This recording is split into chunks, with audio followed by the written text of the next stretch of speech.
ومنهج يتألق، درر هنا تبدو كشمس تشرق، يهدي لنا هديا بديعا مبهرا من سنة الهادي بها نتوثق.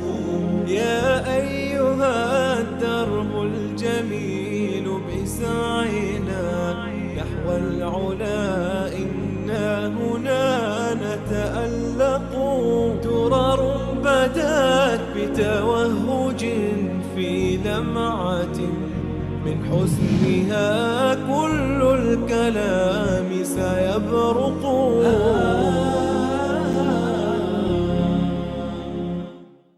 قيم تلوح ومنهج يتألق. بسم الله الرحمن الرحيم. الحمد لله رب العالمين والصلاة والسلام على أشرف الأنبياء والمرسلين سيدنا و حبیبنا محمد و علی آله و صحبه اجمعین. بینندگان عزیز و گرامی، سلام الله علیکم و رحمته و برکاته. در خدمت شما عزیزان هستیم با قسمت دیگری از برنامه امامان وهابی شیعه. کارشناس برنامه و مهمان همیشگی ما حضرت مولانا عبدالقدوس دهقان هستند که من خدمتشون عرض ادب و احترام و سلام دارم. در خدمت جناب عالی و تمامی بینندگان عزیز و ارجمند عرض ادب و سلام و وقت بخیر دارم. السلام علیکم و رحمت الله و برکاته. و در خدمت شما هستیم با برنامه امامان وهابی شیعه و موضوع جدید ان شاء الله. جزاکم الله خیر.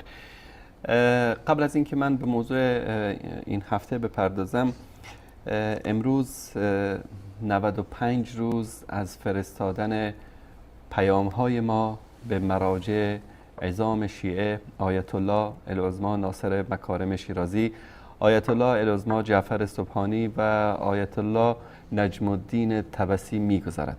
این آیات عظام که سالیان سال ملت ایران و اهل سنت و شیعیان را با تالیفات دروغین و با تلبیس و خیانت به نام وهابیت فریب دادن، 95 روز می شود که به نامه‌هایی که به اینها فرستاده شده جواب ندادن.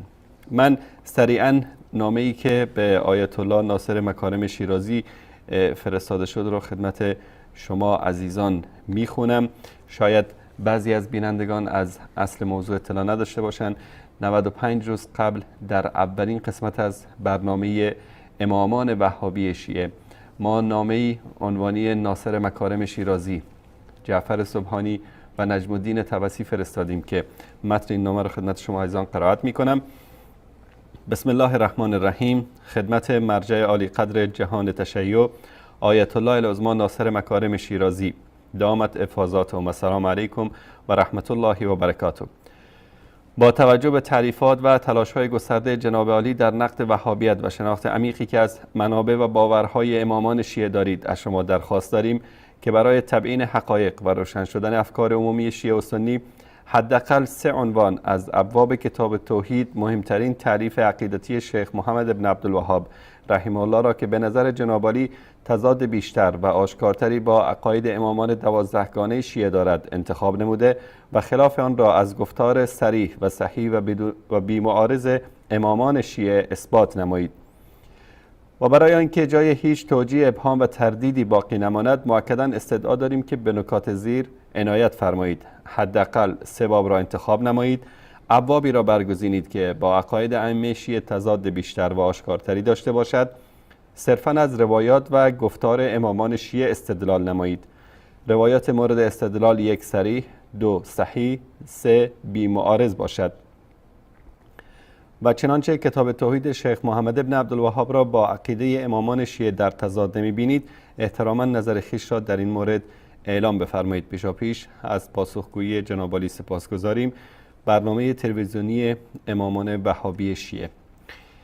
عزیزان بیننده، دفتر ناصر مکارم شیرازی ایمیل فرستادن که جناب ایشان ایمیل رو نمیتونن بخونن، یا شاید مشکل دیگری دارن، یا شاید نمیتونن چاپ بکنن و اصل این نامه رو فرمودن که به دفترشون پست بکنید. ما هم برای اینکه هیچ شبهه و تردیدی باقی نمانه و عزیزان بیننده با ماهیت این آخوندهای مکار و حیله‌گر آشنا بشن، نامه رو به دفتر ایشون پست کردیم. اینم سند پست این نامه است که به آیت الله مکارم شیرازی در قم پست شده و چنانچه مستحضر هستید من از وبسایت این شرکت خدمت شما عزیزان نشون دادم که نامه رو دفتر ایشون تحویل گرفتن.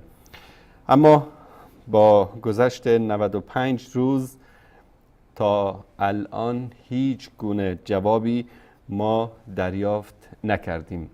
برعکس تعدادی از شاگردان ایشون سر و صدا را انداختن که آقا ما با حضرت مولانا میخوایم مناظره بکنیم و در مورد توحید و در مورد نمیدونم وهابیت، و در حالی که حاضر نیستن به همین سوالات خیلی ساده خیلی بسیط پاسخ بدن.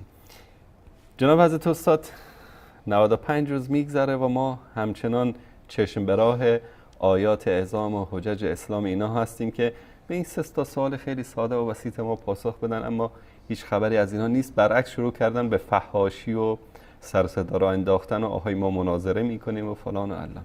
در خدمت شما هستیم. الحمدلله رب العالمین و صلی الله علی نبینا محمد و علی آله و صحبه اجمعین. همان گونه که ما بارها در این برنامه این مطلب رو عرض کردیم که هدف از این برنامه بیان واقعیت ها هست، واقعیت هایی که متاسفانه در طول این قریب به 4 دهه شیعه یک طرفه این مطالب را مطرح کردند بدون اینکه از جانب اهل سنت و الجماعت پاسخی بشنوند یا اساساً اهل سنت و الجماعت مجالی برای پاسخ دادن یا منبری برای پاسخ دادن داشته باشند.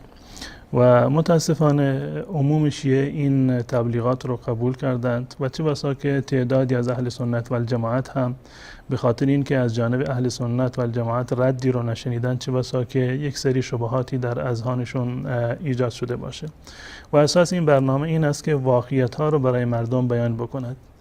واقعیت و حقیقت اعتقاد شیخ محمد ابن عبدالوهاب یا به تعبیر آقایون وهابیت چی بوده و واقعیت عقیده اهل بیت رسول الله صلی الله علیه و سلم چی بوده. آیا در میان این 2 تا عقیده تفاوتی وجود دارد یا خیر؟ این نقطه اول هست. آیا اساساً در میان عقیده شیخ محمد ابن عبدالوهاب رحمت الله علیه و عقیده امامان شیعه یا امامان اهل بیت و بزرگان اهل بیت رسول الله صلی الله علیه وسلم اساساً تفاوتی وجود دارد یا خیر؟ هیچ تفاوتی وجود ندارد. این سوال اول و هدف اصلی برنامه این است که این سوال رو پاسخ بده. و سوال دوم این است بالفرض این که تفاوتی وجود داشته باشد، اگر با دلیل قطعی هم ثابت شد، اون گونه که در سوال هم بنده مطرح کردم، بالفرض این که یکی از مراجع شیعی پاسخ دادند و مواردی از این اختلافات رو معرفی کردند و اون شرایطی که بنده از اونها خواستم، مرحله دوم سوال این هست که این اختلاف در چه حد هست؟ این تفاوت در چه حده؟ آیا تفاوت بین اسلام و کفر هست؟ یا اینکه این اختلاف حقیقی هست، اختلاف تضاد هست، یا نه یک اختلاف تنوع هست، یک اختلاف لفظی هست و در حقیقت هیچ گونه اختلافی وجود ندارد. این مسائل را انشاءالله یک به یک خدمت بینندگان عزیز ما معرفی خواهیم کرد. واقعیت هایی را که تاکنون نشنیدید و برایتون تازگی داره برای شما معرفی میکنیم، مستدل از کتابه های شیخ محمد ابن عبدالوهاب و از کتابه ها و از احادیث و گفتار امامان بزرگوار اهل بیت رسول الله صلی الله علیه و سلم. و آن وقت قضاوت را میگذاریم در اختیار شما با آنچه که دیده اید و با آنچه که شنیده اید. انشاءالله حق و حقیقت را دریافت بکنید. جزاکم الله خیر. جناب استاد، در هفته‌ای که گذشت آقای قزوینی اومدند و گویا با عصبانیت و با دشنام و با فحش و ناسزا جواب شما رو بدن و واقعا من وقتی شنیدم که ایشون اومده و میخواد جواب شما رو بده، خوشحال شدم که حداقل من در هر برنامه این نامه ها رو نخونم بگم که تمام آقای قزوینی اومدن از طرف مراجع شیعه پاسخ دادن. اما بعد از اینکه این برنامه رو دیدیم واقعا خندیدیم و هر کسی هم که شنیده خندیده. حتی جناب استاد سجودی هم وقتی که خبر شدن که قزوینی پاسخ داده و تحدی کرده که آقای سجودی پخش بکنن این پاسخ ما رو، ایشون هم خندیدن به عقل و منطق جناب آقای قزوینی. اگر اجازه بدید ما بریم قسمت هایی از این برنامه رو که ایشون به اصطلاح پاسخ دادن به برنامه شما با هم ببینیم و نظر شما رو در مورد اینا بشنویم. احمد جان اگر صدا و تصویر رو داشته باشید.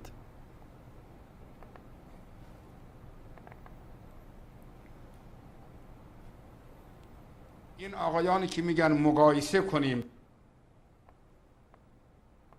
و این آقایانی که میگن مقایسه کنیم بین ائمه اهل بیت و محمد ابن عبدالوهاب، نمیدونم امامان وهابی، نمیدونم چه شیعه و اینها را من قشنگ جواب میدم. ابایی در جواب دادن ما نداریم، ولی نه برای اینها.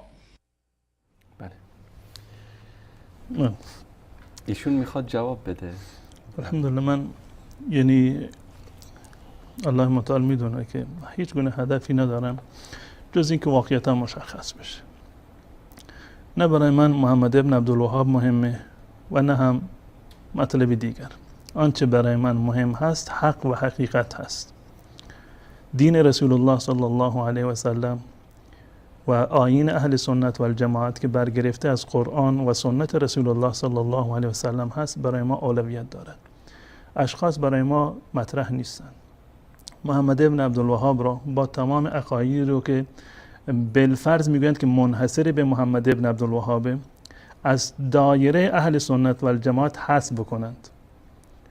ابن تیمیه را از دایره اهل سنت و الجماعت با تمامی تألیفاتی که دارند حذف بکنند، هیچ گونه نقصی و ایرادی در میان اهل سنت و الجماعت به وجود نمیاد. و همچنین بقیه ائمه رو. الحمدلله دین و آیین اسلامی یک آیین پویا هست و کامل هست و صدها و هزاران نفر مانند ابن تیمیه و محمد ابن عبدالوهاب در میانشون هست. اگر این دو نفر رو هم حذف بکنیم هیچ گونه اشکالی و نقصی ایجاد نمیشه. اما برای اینکه واقعیت برای مردم واضح و آشکار بشه، افتراهایی که در طول تاریخ علیه ابن تیمیه و محمد ابن عبدالوهاب زده شده آنها رو برای مردم بیان میکنیم و واضح و آشکار میکنیم که مردم بفهمند که این همه وهابی گفتن و ابن تیمیه رو لعن کردن و نفرین کردن و افترا بستن، تمام اینها یک سری اهداف سیاسی پشت پرده دارند که آقایون متاسفانه تا به امروز هم از این طریق دارند مردم را اغوا می کنند و از مردم به تعبیر عامیانه در واقع سوء استفاده می کنند. هدف ما برای بیان حق و حقیقت هست.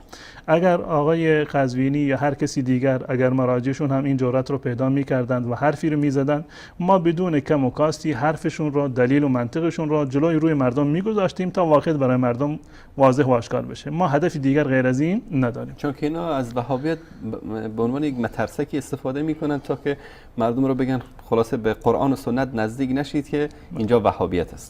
جالب اینجا هست که جناب انصاری تمام اختلافاتی رو، تمام مسائلی رو که روی محمد ابن عبدالوهاب یا ابن تیمیه انگشت گذاشتند که این خلاف عقیده اهل سنت هست یا عقیده اهل بیت رسول الله صلی الله علیه و سلم است، در واقع اصلا اختلافی وجود نداره.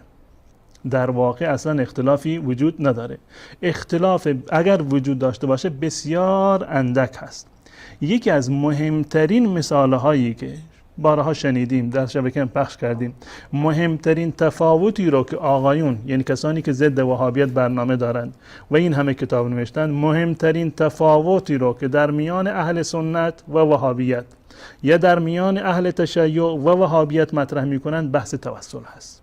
نظرتون چیه امروز در مورد توسل بیشتر صحبت بکنیم؟ در بحث توسل یعنی مطلبی هست که نیاز به، چون که خیلی تبلیغات شده و خیلی شایع پراکنی شده، متاسفانه نیاز به برنامه‌های متعددی رو داره. اما من برای این که واقعیت برای مردم آشکار بشه و خصوصا برای طلاب و برای دانشجویان، برای علمای شیعه و سنی و عموم مسلمانان، میخوام که با یک روش علمی این مسئله رو بررسی بکنم.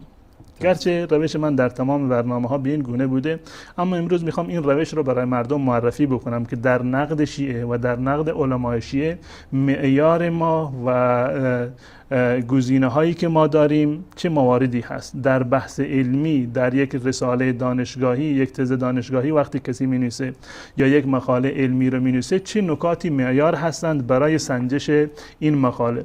ما با همین معیار، نه با تمام معیارهاش، فقط چند مورد رو من انتخاب کردم که با این معیارها کلام آقای قزوینی رو یا کلام دیگرانی رو، آخوندهایی رو، مراجعی رو که ما رو جواب بدن، به نامه بنده جواب بدن، با همین معیار انشاءالله بررسی خواهم کرد. جای تعجب داره که آقای قزوینی میگه که ما جواب میدیم این برنامه امامان چه، دیگه نمیتونه بگه امامان وهابی شیعه، مجبوره که یک چند تا در واقع دستانداز وسطش باشه تا آخر بگه که شیعه امامان چه و شیعه و غیره و فلان.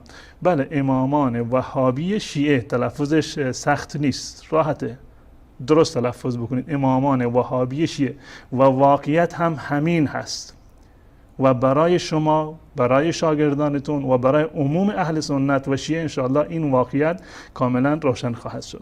معیارهایی رو که انشاءالله کلام آقای قزوینی و بعد از این کلام دیگران رو اگر کسی به نامه‌های ما پاسخی داد، با این معیارها ما بررسی میکنیم.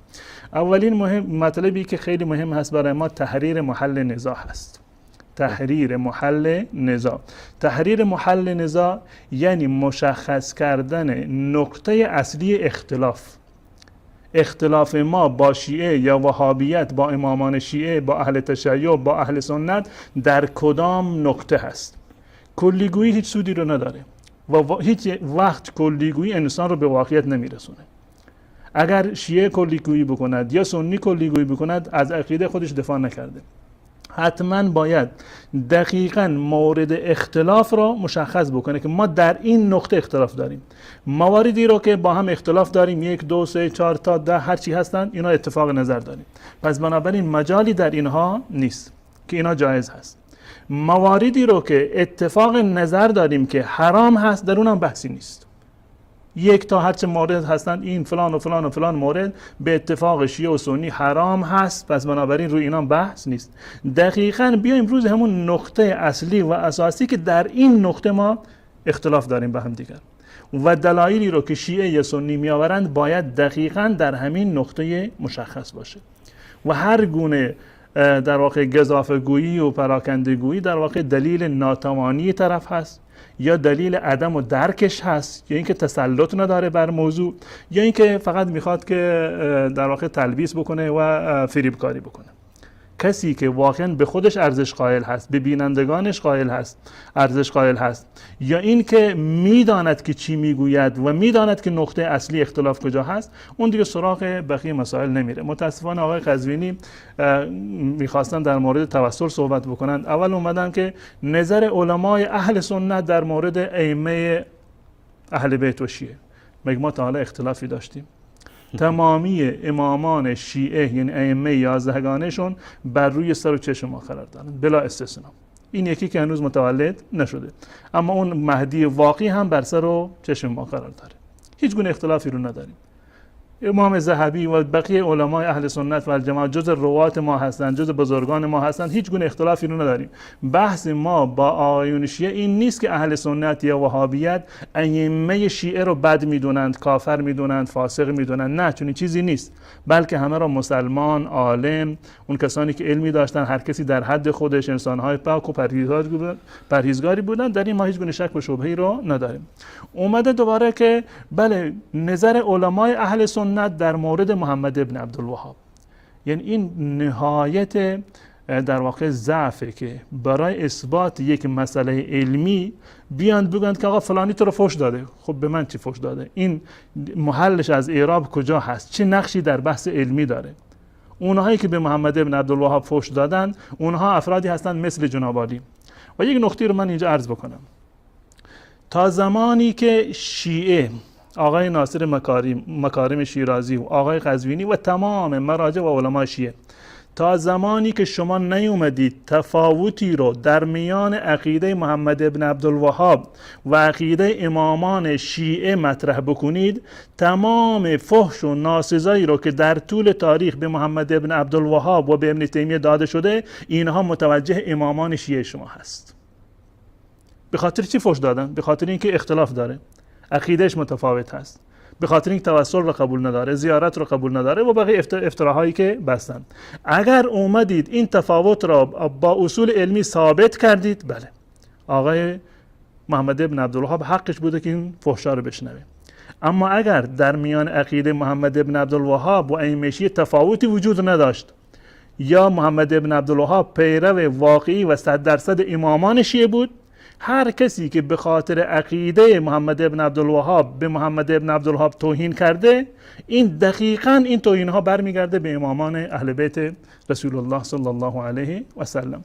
و این نقطه اول هست، تحریر محل نزاع. مشخص بکنید که نقطه اصلی اختلاف کجا هست.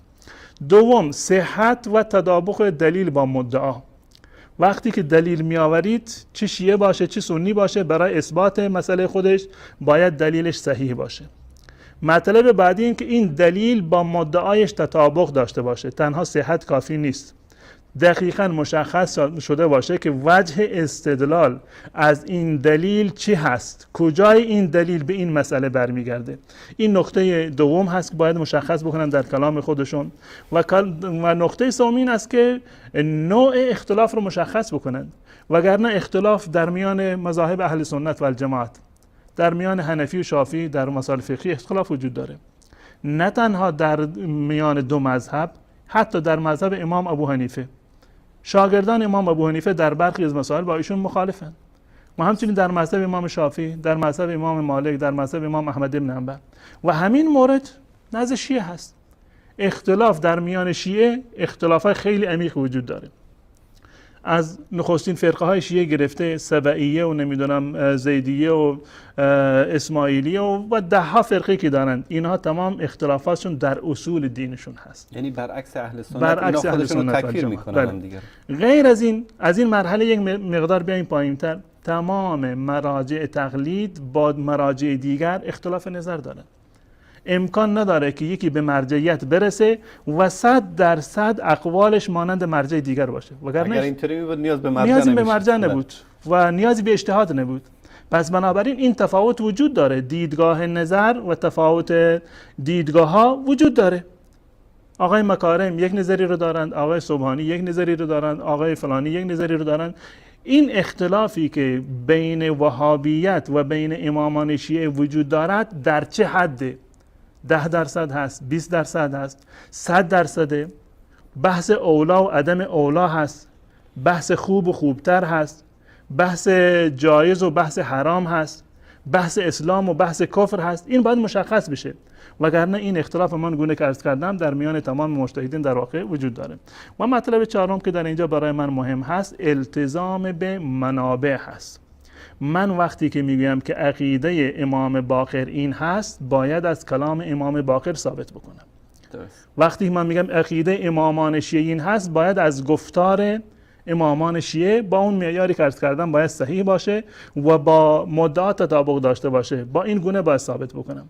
وقتی که من میگم که محمد ابن عبدالوهاب چنین و چنان هست یا چنین و چنان گفته، نرم دنبال سبکی که سبکی گفته که محمد ابن عبدالوهاب چنین و چنان گفته، یا زینی دهلان نمیدونم گفته که ابن تیمیه و نمیدونم محمد ابن عبدالوهاب چنین و چنان گفته و فلان کار را انجام داد. اینا برای ما در بحث علمی هیچ گونه جایگاهی رو نداره. صرفا از کتابای محمد ابن عبدالوهاب عقیده‌اش ثابت بکنی به سر و چشم. و برای رد عقیده محمد ابن عبدالوهاب نیایید قول سبکی و قول زینی دهلان یا افراد دیگر رو برای ما بیارید. اقوال صحیح و صریح و بی‌معارض امامان شیعه رو بیارید و این دلیلتون با مدعایتون کاملا باید تطابق داشته باشه. کلام آقای قزوینی و کلام هر کسی دیگر رو، آقای ناصر مکارم شیرازی یا هر کسی دیگر که پاسخ دادن، انشالله حداقل با این 4 معیار ما در خدمتشون هستیم و بررسی خواهیم کرد. جزاکم الله خیر. جناب استاد، این آقای قزوینی با خودش هم درگیره، یعنی برنامه‌شو که ما دیدیم و بینندگانم شاید دیده باشند، در شروع برنامه گفت که اصلا اینا انسان نیستن که مراجع ما به اینا پاسخ بدن. اینا شروع کرد به فحش دادن. علتش اینه که اگر ما انسان باشیم اونا باید مثل انسان صحبت بکنند و متاسفانه نمیتونن مثل انسان صحبت بکنند. علت این که نمیتونن جواب بدن این است که نمیتوانند مثل آدم و مثل انسان صحبت بکنند. دلیل دیگری نداره. بعدش یعنی به دلیل فشار افکار عمومی و یقینا شیعیانی که به دنبال حق و حقیقت هستند و از طریق ایمیل و از طریق سایت شبکه ولایت بعضی از بینندگان خاصا شیعیانی که پیام‌های فرستادن و از اونا درخواست کردن که به این سوالات پاسخ بدن، عکسی از این پیامو برای ما هم فرستادن که من یکیشو نشون دادم در هفته گذشته. بعد اومد حرف خودشو در همون چند دقیقه بعد نقض کرد که من خودم جواب میدم اما نه برای اینها. حالا در مورد تحریر محل نزاع کلیپی هست از آقای قزوینی اگر موافق باشید ببینیم.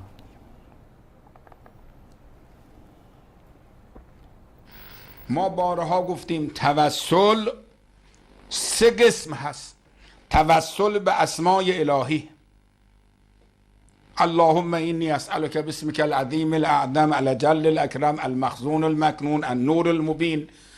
برای شما عرض کنم اسألک باسمک الذی حجبته عن خلقک فلا یظهر علی. تمام این عبارات دعاهای ما، شما دعای برای شما عرض کنم افتتاح ما، دعای جوشن کبیر ما، دعای سیف، تمامش اسما و صفات الهی است. توسل به اینها مشروعه. توسل به عمل صالح مشروعه. ربنا اننا سمعنا منادیا ینادی للایمان فآمنا فاغفر لنا ذنوبنا. یا به محبت محمد و آل محمد، ایمان به خدای عالم، به خاطر جهاد در راه خدا. یکی از چیزهایی که انسان در روایات ما داریم از ائمه که یکی از بهترین وسیله تقرب به خدا اعتراف بنده به تقصیر و گناهکار بودنه. اللهم انی اتوسل الیک به اعترافی به انی اذنبتک. امثال این تعابیر ما داریم. و همچنین توسل به انبیا، اولیا، صالحین، مثل فرزندان حضرت یعقوب، پیغمبر تربیت شده در مکتب پیغمبرن. یا ابانا استغفر لنا، دیگه از این واضح تر. آیه 64 سوره نساء ولو انهم اذ ظلموا جاءوک فاستغفروا الله واستغفر لهم الرسول، از این واضح تر، از این روشن تر. 35 سوره مائده یا ایها الذین آمنوا اتقوا الله وابتغوا الیه الوسیله. اونجا هم نبوده وسیله فقط منحصر به عمل صالح، نه. بله اگر یک کسی عمل صالح داشته باشه قطعا توسل به عمل صالح افضل از توسل شاید به انبیا و اولیا باشه، چون یعنی این عمل صالحش خودش رو نزدیکی به خدا کرده. ولی کسی که عمل صالحی در خودش نمیبیند، خودش رو گناهکار میبینه، بخواد بره دنبال کسی که آبرودار خدمت خدا هست، یا وجیها عند الله اشفع لنا عند الله. بله جناب حضرت مولانا، من شاید شما از شرق صحبت میکنید، این آقا میاد در غرب میچره. من نمیدونم. در کلام من احساس میکنم یک مقدار شاید سبق زبانی شده برای بینندگان، جای سوال نشه. در مورد محمد ابن عبدالوهاب رحمت الله علیه میدونیم که مخالفینی که ایشون دارن در زمان ایشون یا بعد از ایشون اومدن مانند زینی دهلان بر ایشون مطالبی رو نسبت دادند و افتراهایی رو بستند یا ردیهایی رو زدند. و قبل از اون سبکی هم در مورد شیخ الاسلام ابن تیمیه رحمت الله علیه مطالبی رو این گونه رو داره. اگر من سبکی رو با آقای زینی دهلان یک جا جمع بکنم به این معنی هست که عقیدهشون یکی هست. اون در مورد محمد ابن عبدالوهاب همین حرفا رو زده، آقای زینی دهلان در مورد شیخ محمد ابن عبدالوهاب رحمت الله علیه، ابن تیمیه و محمد ابن عبدالوهاب رحمت الله علیه. بله ایشون اومدن در مورد تحریر محل نزاع یک چیزایی رو گفتند و دستشون درد نکنه. موارد اتفاقی رو که برخی از موارد اتفاقی بود گفتند، مواردی رو که مورد اختلاف بودند، اختلاف دقیق کجا هست من در کلامشون نشنیدم. اومدن که بحث روی توسل به مرده و زنده نمیدونم تفاوتی نداره، اما محل اختلاف ما در مورد توسل به مرده و زنده نیست. باید به صورت دقیق اینو مشخص میکردن. اولا قبل از هر چیزی باید می اومدن توسل رو تعریف میکردن. توسل یعنی چی؟ وقتی که حرفی رو میزدن بر اساس این تعریف باید باشه و دلیلی رو که میارن بر اساس این تعریف باید باشه. اما تعریفی از توسل رو ما در اینجا نشنیدیم. اصل توسل و گفتیم که بارها این یک اصل اسلامی هست، در قرآن اومده. الله متعال به ما دستور داده که توسل بجوییم، یا ایها الذین آمنوا اتقوا الله وابتغوا الیه الوسیله، که وسیله بگیرید به الله متعال. این وابتغوا الیه الوسیله یعنی تقرب بجویید به الله متعال. بس معنی وسیله به معنی سبب هم هست و به معنی تقرب هست و معنیش در اینجا تقرب هست. یعنی ای کسانی که شما ایمان آوردید از الله متعال بترسید و تقرب بجویید به الله متعال. و همون گونه که یکی از جایگاه های مشخص و ویژه‌ای که رسول الله صلی الله علیه و سلم دارند جایگاه وسیله هست که در روز قیامت فقط برای یک نفر هست، یعنی جایگاه تقرب به الله متعال که نزدیکترین و قریبترین انسان در روز قیامت رسول الله صلی الله علیه و سلم خواهد بود. یا به تعبیر دیگر به معنی سبب هست. یک چیزی رو شما سبب قرار میدید تا اینکه به یک جای دیگر برسید. این معنی توسل هست، هم از نظر لغوی و هم از نظر شرعی. از نظر شرعی به معنی تقرب و رسیدن به الله متعال است. جناب استاد همینجا اگر کمی واضح‌تر بیان بکنیم برای بینندگان. اینا برای اینکه فریب بدن بیننداشونو میگن وهابیت زیارت قبر رو قبول نداره، در حالی که ما زیارت قبر رو به عنوان یک عبادت قبول داریم. میگن وهابیت توسل رو قبول نداره، در حالی که اگر کسی توسل رو رد بکنه اصلا کافر است، مسلمان است.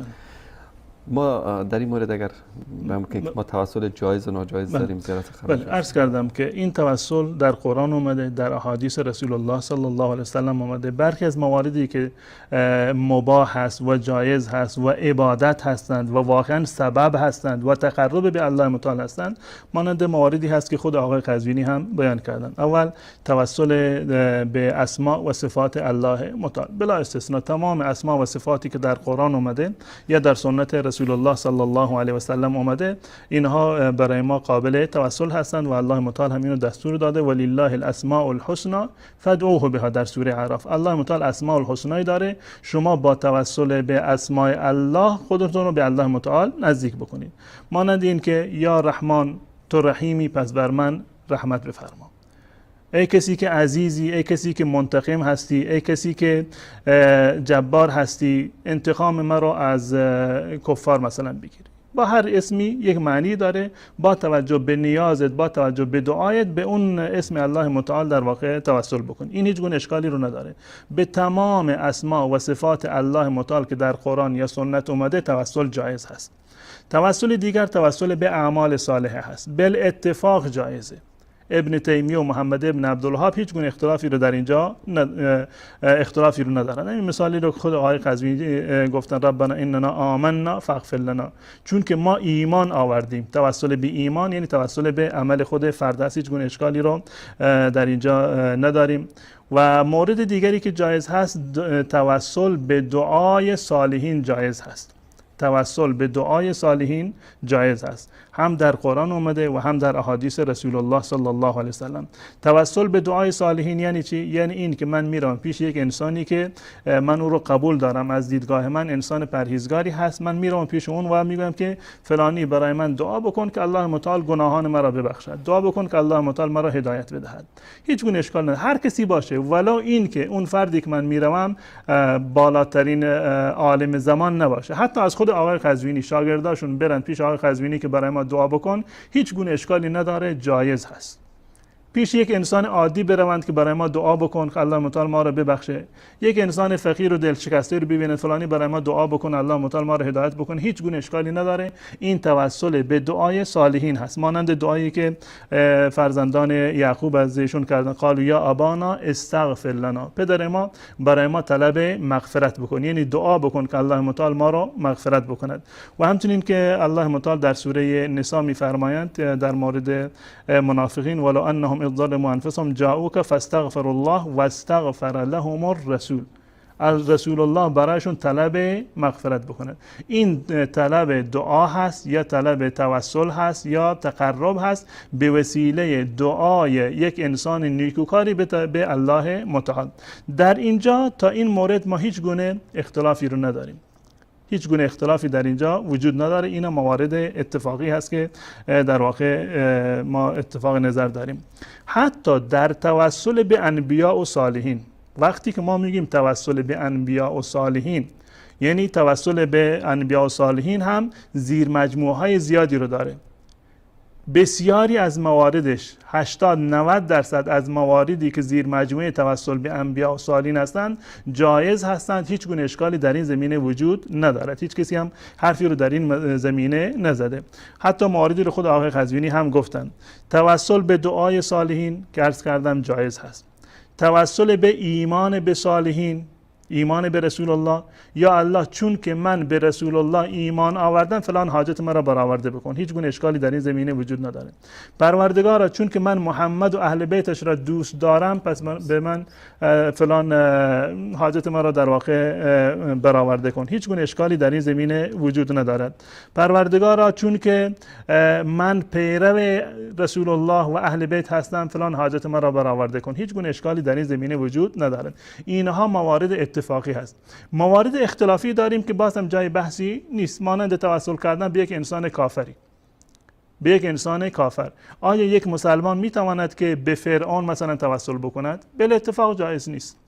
آیا جایز هست که یک مسلمان به سنگ و کلوخی تقرب بجوید؟ به هیچ عنوان جایز نیست. پروردگارا به خاطر فلان سنگ و فلان بت و نمیدونم فلان گنبد و فلان مناره نمیدونم مشکل ما رو حل بکن. هیچ انسان عاقلی نمیگه که این موارد جایز هست. پس بنابراین موارد جایزش مشخص و جدا اختلافی وجود نداره، موارد ناجایزش هم مشخص و جدا اختلافی وجود نداره. اختلاف در کجا هست؟ اختلاف در توسل به ذات صالحین هست، توسل به شخص صالح و توسل به حق و جاه انسانی که صالح است. مانند یک پروردگارا من توسل میکنم به پیامبرت، این احتمالات زیادی رو داره. ما در وقتی که حکم رو صادر میکنیم ازش میپرسیم وقتی که شما میگید توسل کردم به پیامبر منظور چی هست؟ اگر گفت به ایمان به پیامبر میگه آمنا سلم، آفرین، هیچ اشکالی نداره. اگر گفت به خاطر محبتی که با پیامبر دارم میگه توسل درسته. به خاطر اینکه پیرو محمد صلی الله علیه و سلم هستند باز هم جایز است. اما اینکه من توسل می‌کنم به شخص رسول الله، به ذات رسول الله صلی الله علیه و سلم، این توسلی هست که در میان سلف صالح هیچ گونه آثاری از این نیست. این نقطه مشخص رو نه صحابه چنین توسلی رو کردن، نه تابعین و نه تبع تابعین چنین توسلی وجود نداره، نه در قرآن اومده و نه در احادیث رسول الله صلی الله علیه و سلم.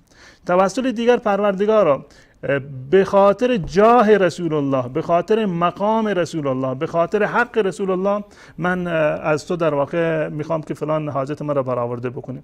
خب رسول الله صلی الله علیه و سلم جاه دارند، مقام دارند، اما نسبت تو و وجه اتصال تو با جاه رسول الله چی هست؟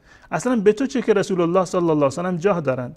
تو برای اینکه تقرب بجویی باید از خود شاهکاری رو داشته باشی. و این توسل هم در میان آیات قرآن و احادیث رسول الله صلی الله علیه و سلم جایگاهی رو ندارد، یعنی موردی نیست. اما این که حکمش چی هست؟ بالفرض اومدیم که اگر یک فرضی گفت که اللهم انی اتوسل الیک بنبیک و منظورش هم این بود که به شخص رسول الله، به جسد رسول الله صلی الله علیه و سلم، به ذات رسول الله، یا اینکه گفت اللهم انی اتوسل الیک بجاه رسولک، به جاه و مقام رسول الله صلی الله علیه و سلم توسل کرد. این دو نوع توسل عرض کردم که هیچ گونه سابقه تاریخی ندارن، نه در قرآن اومدن و نه در حدیث رسول الله صلی الله علیه و سلم اومده.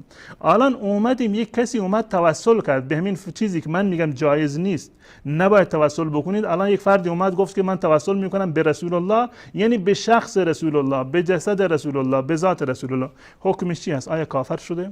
به هیچ عنوان کافر نیست. و هیچ کسی از علمای اهل سنت و وهابیت نگفته که چنین فردی کافر هست یا مشرک هست. اختلافی وجود نداره. فقط در اختلافش در این حد که به نظر من چون که سابقه نداره پس بنابراین شما انجام ندید، چون که در قرآن و حدیث نیومده. و نهایت حکمش چی هست؟ این است که در واقع یک نوع بدعتی هست. آنچه که بهش استدلال میکنن همه روایت هایی است که روش حرف و حدیث فراوان وجود داره. در هیچ روایتی و در هیچ حدیثی مشخصا در مورد این نکته حرفی نزده. در مورد این نکته عرض کردم که در قرآن و حدیث ما سابقه ای را نداریم. از کلام خود وهابیت و محمد ابن عبدالوهاب این مورد اختلاف رو من بیارم خدمت بینندگان اینجا مطرح بکنم. اولا از کتاب خود شیخ محمد ابن عبدالوهاب رسائلی رو که ایشون دارن، یکی از افتراهایی که به محمد ابن عبدالوهاب رحمت الله علیه بسته شده این هست که میگویند محمد ابن عبدالوهاب هر کسی رو که توسل بکند کافر میتوند. خب مواردی رو که گفتیم که جایز هست، خب معقول نیست که محمد ابن عبدالوهاب اونا رو بگه هر کسی که نمیدونم به الله متعال توسل کرد، به ذات، به اسما و صفات الله متعال توسل کرد، به اعمال صالح توسل کرد، محمد ابن عبدالوهاب بگه که کافر است. بلکه برعکسش اینها رو محمد ابن عبدالوهاب و بقیه علمای وهابیت اینها رو بیان کردند که جایز هست. حتی در همین توسل بدعی و در همین توسل ناجایز محمد ابن عبدالوهاب در هیچ جا نگفته هر کسی توسل بکند کافر هست. این حرفی که میگن که وهابیت و محمد ابن عبدالوهاب تکفیر کرده هر کسی رو که توسل بکند دروغ محض و 100% هست که هیچ وجهی از صحت ندارد. کتاب خود ایشون هست، کتاب رسائل شخصی ایشون هست، دوستان نمایش بدن. مجموعه مؤلفات شیخ محمد ابن عبدالوهاب رحمت الله علیه هست و این کتاب جلد سوم این کتاب هست و در صفحه 7 این کتاب که در بخش رسائل و مؤلفات ایشون هست، مجموعه رسائل ایشون هست و محمد ابن عبدالوهاب رسائل شخصی ایشون هست، بخش رسائل و رساله اول هست، رساله اول ایشون که در اینجا آورده. در اینجا میاد و در صفحه بعدی که صفحه 7 هست، در اینجا در این نامه که نوشتند، رساله‌ای که اینو به اهل قسیم نوشتند، منطقه‌ای که در شرق در واقع مدینه و مکه قرار داره، منطقه قسیم. در اینجا میگه که والله یعلم ان الرجل افترا علی، الله متعال میدونه که اون مرد بر من افترا بسته، دروغ بسته، امورا لم اقلها، حرفی رو به من بربسته، اتهام زده که من نگفتم، ولم یأتی اکثرها علی بالی، حتی بیشترینشون اصلا تو ذهن من نیومده، تهمت ها و دروغ هایی رو به من بسته که اصلا به ذهن من هم خطور نکرده. فمنها، من جمله این دروغهایش این مورد هستم که من کتابهای مذاهب اربعه رو قبول ندارم و من گفتم که از 600 سال تا به حال مردم در کفر و ضلالت بودن و من مدعی اجتهاد هستم و من مقلد نیستم، از تقلید در واقع خارج هستم و من میگم که اختلاف علما نقمه‌ای هست و یک از این موارد این است و انی اکفر من توسل بالصالحین، به من افترا بستند که هر کسی که توسل به کافرین بکند محمد ابن عبدالوهاب گفته که کافر هست. من چون این حرفی رو نزدم. این یک مورد هست و در صفحه بعد میگه که جوابی عن هذه المسائل ان اقول سبحانك هذا بهتان عظیم، پروردگار تو پاک، این بهتان عظیمی هست که به من بربستن. من تا حالا نگفتم که هر کسی که به صالحین توسل بکند کافر یا مشرک است. همین مطلب را ایشون در جای دیگر در صفحه 37 همین کتاب آوردن و منها ما هو من البهتان الظاهر، برخی از مواردی که به ما ایراد میگیرند همهشون افترا و بهتان هست و یکی از این موارد این است که و قوله انی اکفر من توسل بالصالحین، من کسانی را که به صالحین توسل بکنند اونها را کافر میدونم. جوابش چی هست؟ سبحانك هذا بهتان عظیم، این بهتانی هست که و بهتان و افترایی هست که به من بستن و من چون این حرفی رو نزدن. پس بنابراین محمد ابن عبدالوهاب رحمت الله علیه در هیچ جا نگفته، بیارید این جمله رو که محمد ابن عبدالوهاب گفته باشه که من توسل بالنبی و بالصالحین فهو کافر مشرک، چون این جمله رو بیارند از پیدا بکنم. چنین چیزی مطلقاً وجود نداره. جناب حضرت مولانا، آقای قزوینی یک سری مسائل رو نشون داد و خیلی هم سر صدا کرد. ببینید این کتابای خود محمد ابن عبدالوهاب است که این مسائل رو گفته. اون متاسفانه چه توصیفی بکنم، حداقلش این است که ایشون متوجه نشدن، نفهمیدن موضوع رو. یعنی نفهم تشریف دارن ایشون. دیگه نمیدونم چه وصفی شایسته ایشون هست. من کلام ایشون رو شیخ مفید زمان هستن ایشون، اما متاسفانه حرفشون غیر مفید هست. من ان شاء الله حرفشون رو نمایش میدیم و دقیق میگم. من عرض کردم که تحریر محل نزاع به خاطر همین هست که نقطه اصلی اختلاف مشخص بشه. بعد از این مشخص میشه که حرفی که آقای قزوینی گفتند یا استدلالی کردن در این نقطه هست یا اینکه یک مطلب کاملا جداگانه هست. این اختلاف رو که نوع اختلاف چی هست اینو خدمت بینندگان عزیز من از کتاب صیانت الانسان من اینو نشان بدم. کتاب معروفی هست، دوستان همه دیدن، بارها نشون دادم، صیانت الانسان عن وسوسه الشیخ دهلان. در ردی هست بر زینی دهلان که نوشته شده، محمد بشیر این کتاب رو نوشته. در اینجا در مورد همین هست که سؤالی تعالی به حق انبیائه و اولیائه غیر شرک و غیر مشروع. خیلی واضح هست. سؤال کردن از الله متعال، دعا کردن با توسل به حق انبیا و اولیاء شرک نیست و مشروع هم نیست. کسی نگفته که شرک هست اما مشروع هم نیست، به این معنی که کسی از زمان رسول الله صلی الله علیه وسلم، اصحاب و ائمه بزرگوار ما من جمله امامان شیعه چون این توسلی رو نداشتن. توسل هایی که جایز بودن جایز هست، توسل کردن، اما توسل به حق انبیا و به حق اولیا و به ذات انبیا و اولیا کسی توسل نکرده. این غیر شرک نیست و غیر مشروع، البته مشروع هم نیست. و اما مسئله الله تعالی به حق انبیائه، این که کسی دعا بکنه به حق انبیا و اولیا یا به جاهشون، به ان یقول السائل، مثلا سائل این گونه دعا بکنه در دعای خودش اللهم انی اسالک به حق انبیائک او به جاه اولیائک او نحوها فلیس الکلام فیه. ما در این زمین بحثی رو نداریم. ولم یقل الشیخ انه شرک، و شیخ در هیچ جایی نگفته که این شرک هست. ولا ذکر له ولا ذکر فی کلامه، در کلامشون هم ذکر نشده.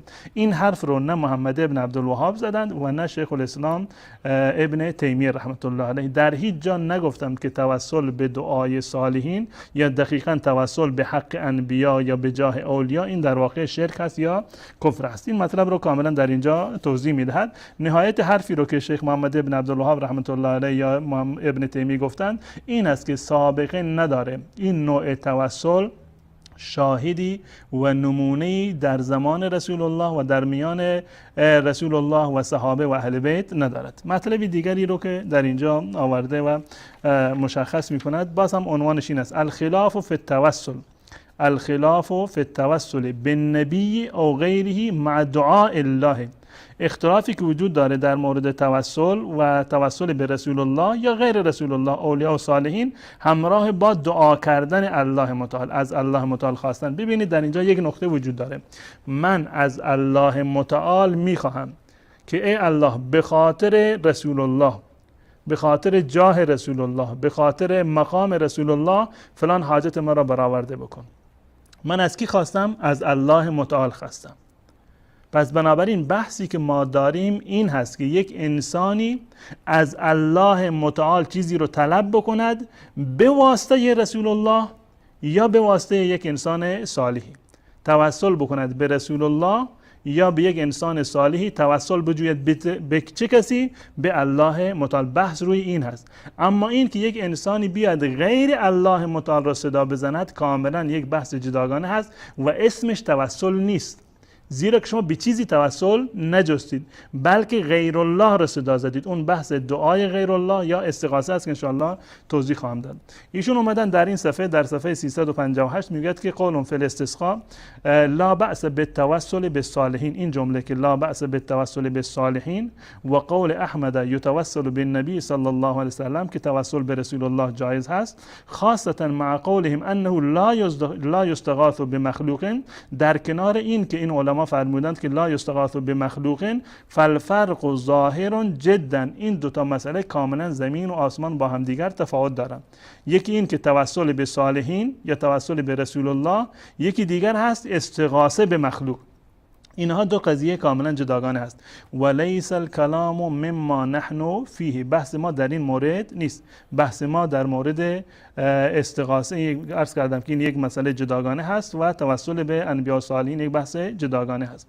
اما بحث ما چیزی دیگر هست. فکون بعضهم یرخص بالتوسل بالصالحین و بعضهم یخصه بالنبی صلی الله علیه و سلم و اکثر العلماء ینها عن ذلك.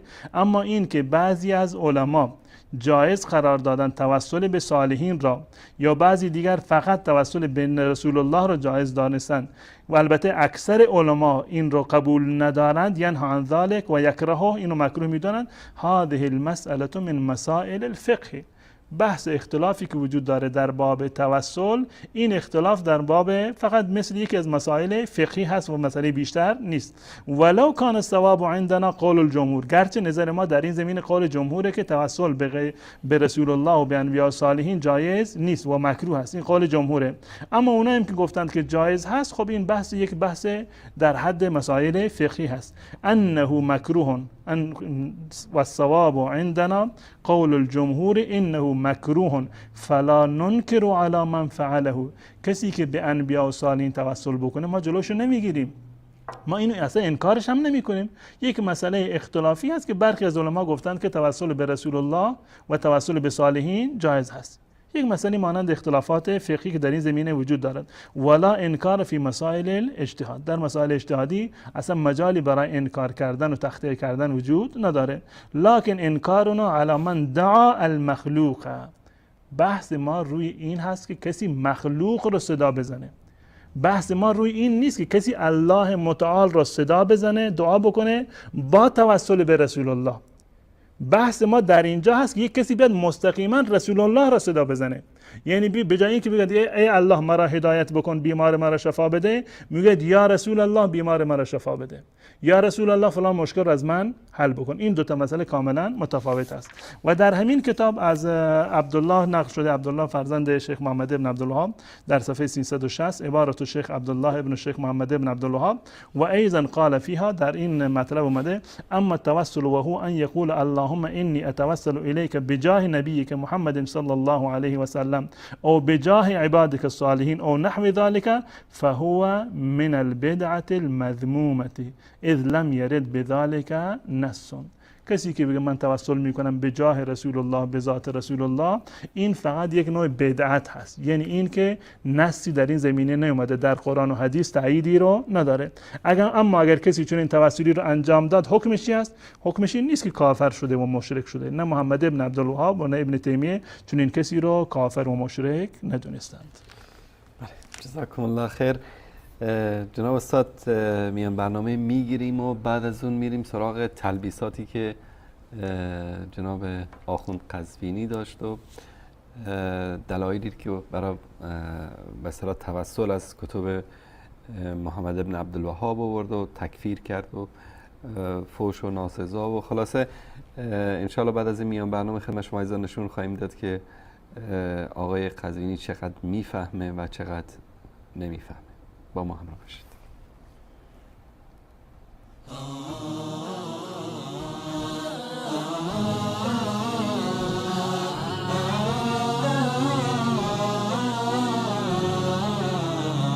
لأهل البيت منزلة عظيمة، لأهل البيت منزلة عظيمة وحب في ضمائرنا وقيمة، نبجلهم ونكرمهم ونثني عليهم والقلوب لهم سليمة، فقد نزلوا بحبهم عليها كما نزل الندى وحكى نعيما، نواليهم ونبرأ من دنين يعاديهم وينطق بالشتيمة، يعاديهم وينطق بالشتيمة، مصابيح على الظلماء تهدي مسيرتنا إلى السبل القويمة، سلالة محتد ساب كريم، وذكر المصطفى الهادي العظيم،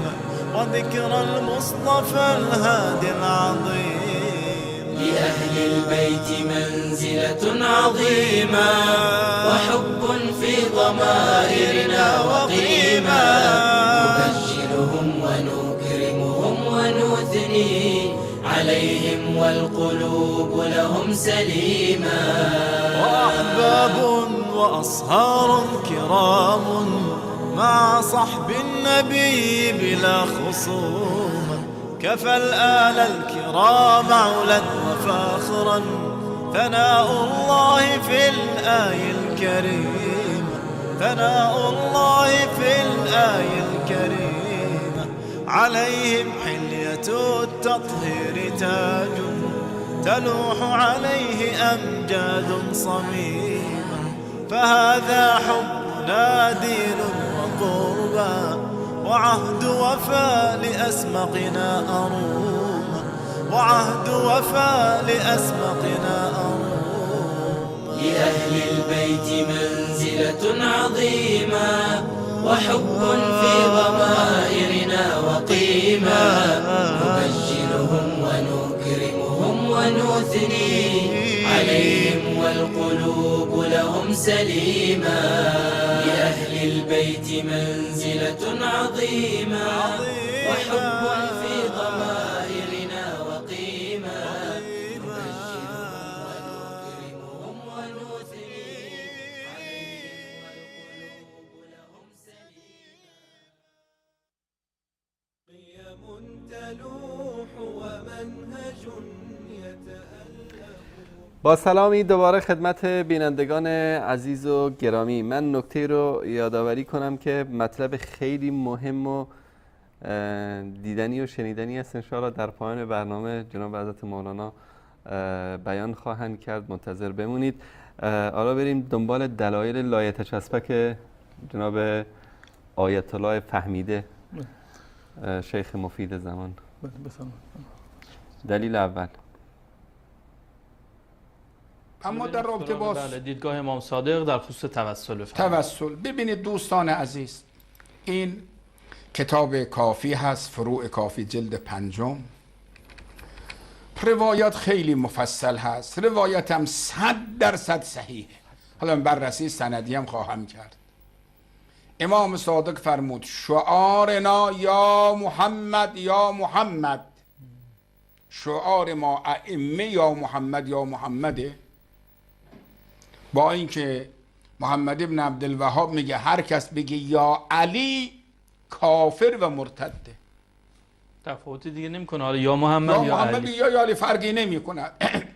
و شعار الحسین یا محمدا و شعارنا یا محمد، شعار امام حسین هم یا محمدا بوده، شعار ما هم یا محمده. حالا که اینها میگن دعای غیر الله شرکه.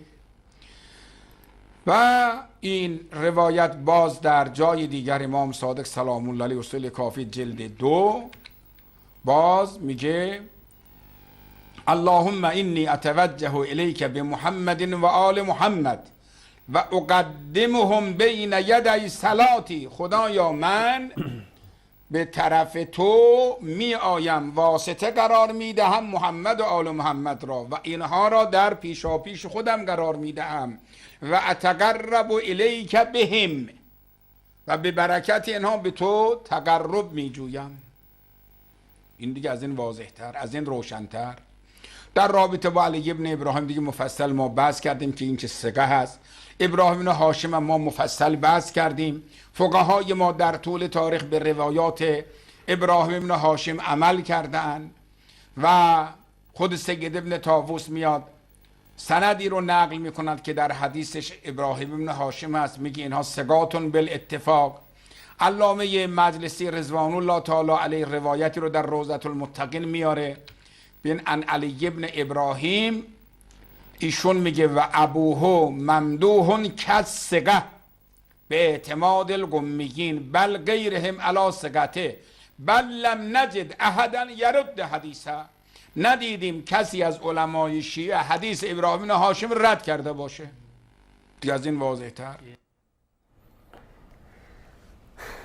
جناب مولانا دیگه از این واضح تر؟ بله. واقعا هم از این واضح تر امکان نداره. بله.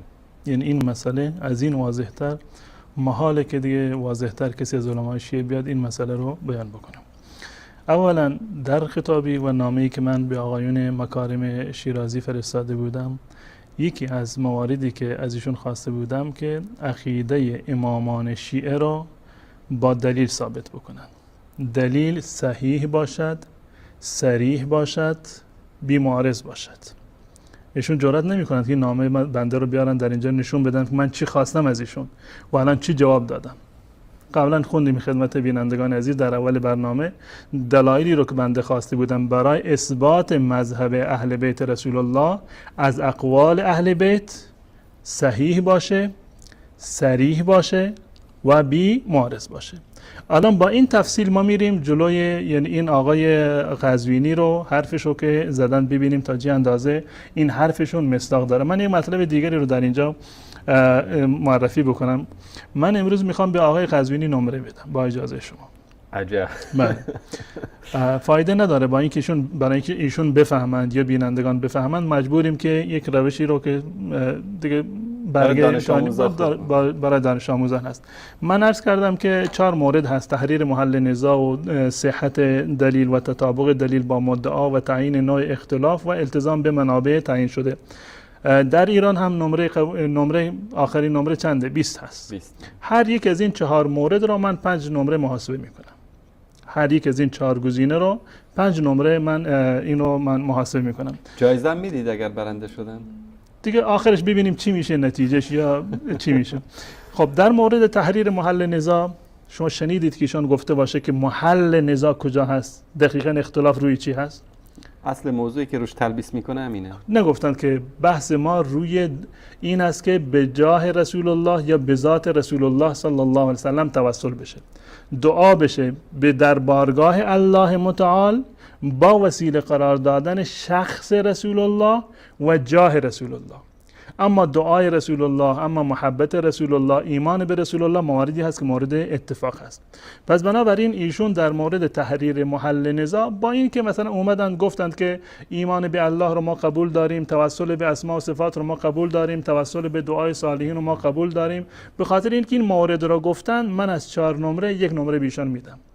عجب. در مورد تحریر محل نزاع حقش این است که اصلا نگیره نمره، زیرا که نگفته دقیقاً که مورد اختلاف وهابیت با امامان شیعه این نقطه هست، نقطه رو مشخص نکردن، پس بنابراین نباید نمره بگیره. اما چون که سعی کرد خلاصه گفت که ما مواردی رو اتفاق داریم، بارها گفتیم که توسل به اسماء و صفات الله و به بقیه موارد جایز هست، 1 نمره رو من برای ایشون در اینجا محاسبه میکنم. نقطه دیگری که در اینجا تعیین نوع اختلاف هست، ایشون اصلا در اینجا بحثی رو نکردن. اگر واقعا بحثی کرده بودن دوستان ما نگرفتن، انشالله که ایشون در برنامه فرداشون نمیدونم که هست اینو جواب بدن که نوع اختلاف رو. من عرض کردم که نوع اختلاف بحث کفر و ایمان نیست. حتی از کلام خود وهابی از کتاب صیانت الانسان آوردم که بحث مانند یک اختلاف فقهی هست. و از خود فرزند محمد ابن عبدالوهاب آوردم که ایشون گفته بود که بحثش در حد یک بدعت هست و که عنوانش همین بود که نه شرک هست و نه مشروعه. پس بنابراین بحث شرک و ایمان نیست که این حرف ایشون نه تنها که نزدن بلکه برعکس گفتند که محمد ابن عبدالوهاب گفته هر کسی توسل بکنه یا علی بگه یا موارد دیگر مشرک و کافر هست، که دروغ میگه، که دروغ 100% هست. پس بنابراین از نقطه بعدی که تعیین نوع اختلاف هست هیچ نمره ایشون دریافت نمیکنن، یعنی 5 نمرهش کاملا رفت. الان بریم روی صحت دلیل و تطابق دلیل با مدعا، ببینیم که ایشون چه شاهکاری رو در واقع جناب استاد در این مورد که حتما باید ایشون 5 نمره کامل بگیرن، چون که در علم رجال اگر در قم یا در جهان تشیع 2 تا باشه یکیش ایشون هست. الان ببینیم من هیچ گونه در واقع جانبداری نمی کنم، یعنی بی‌طرفانه برگه ایشون رو تصحیح می کنم و این بیننده اگر من اشتباه کردم در نمره دادن بینندگان عزیز جلو من بگیرند، پیام بفرستند. کانال بنده هم زیرنویس شده عنوانش و ایمیل برنامه و بقیه ایمیل های شبکه همشون هست. اگر من اشتباه نمره دادم خود ایشون هم در واقع میتونند که اعتراض بکنند یا بینندگان عزیز اعتراض بکنند که در اینجا ناحقی کردیم. اولین دلیل که معمولا باید صحیح ترین و صریح ترین و قوی ترین دلیل باشه دلیلی هست که ایشون از کتاب فروع کافی آوردن و گفتند که 100% صحیحه. این تعبیرشون واقعا جالبه، یعنی 100% صحیحه، یعنی اگر که مثلا 1% صحیح باشه اون وقت چی میگفت؟ مثلا 1% صحیح، 10% صحیح، میگه 100% این روایت در واقع یعنی صحیح. این روایت دیگه هیچ معارضی نداره و هیچ حرف حدیثی بله. روش نیست. یعنی این که تمام افراد شیعه امامی هستند، شیعه امامی و تمام افرادشون ثقه هستند، پس بنابراین می شود صحیح. الان 100% صحیحش دیگه نمیذارم، یک مقداری بالاتر از این باید باشه 100% صحیح. اما این حدیث 1% هم صحیح نیست، 1% هم صحیح عجب. نیست. اصلا نمیتوانیم که معنی و تعریف حدیث صحیح را بر این حدیث تطبیق بکنیم. اینم حرف من نیست، حرف جناب شیخ الاسلام المولا محمد باقر المجلسی هست. الله مجلسی این حرف زده. این مرآت العقول هست، جلد 12 این کتاب هست، شرح کتاب کافی صحت الاسلام کلینی هست و روایتی رو که ایشون آوردن در باب الشعار، باب الشعار. روایت اول بود از علی ابن ابراهیم، این آورده بود که شعارنا یا محمد یا محمد. البته ایشون اون نسخه رو که داشتند نوشته بود شعارنا، اما ایشون میخوندن شعارنا، نمیدونم درستش کدوم هست. به هر صورت اینجا میگه فقط این چون اینجا نشون داده جلد 18 هست اگر اینو جلد 18 بود. بله الثامن عشر جلد 18 کتاب مرآت العقول هست و صفحه 385 این کتاب هست و این هم جمله این روایتی که در اینجا آوردند شعارنا یا محمد یا محمد. عنوان باب چی هست؟ باب الشعار هست، باب الشعار. و این باب الشعار در کجای کتاب کافی وجود داره؟ در کتاب الجهاد. یعنی وقتی که مسلمانان با کفار در جنگ باشند، خب هر کسی برای شناخت یکدیگر یک علامتی باید داشته باشند. شعار یعنی علامت مسلمانان در فلان جنگ. در اینجا اومده که این شعار ما چی هست؟ یا محمد هست. اهل بیت از ابی عبدالله گفتن شعارنا یا محمد. اینجا بحث توسل هست، باب شعار بحث توسل، بحث دعا هست، هیچ بحثی از اینها نیست.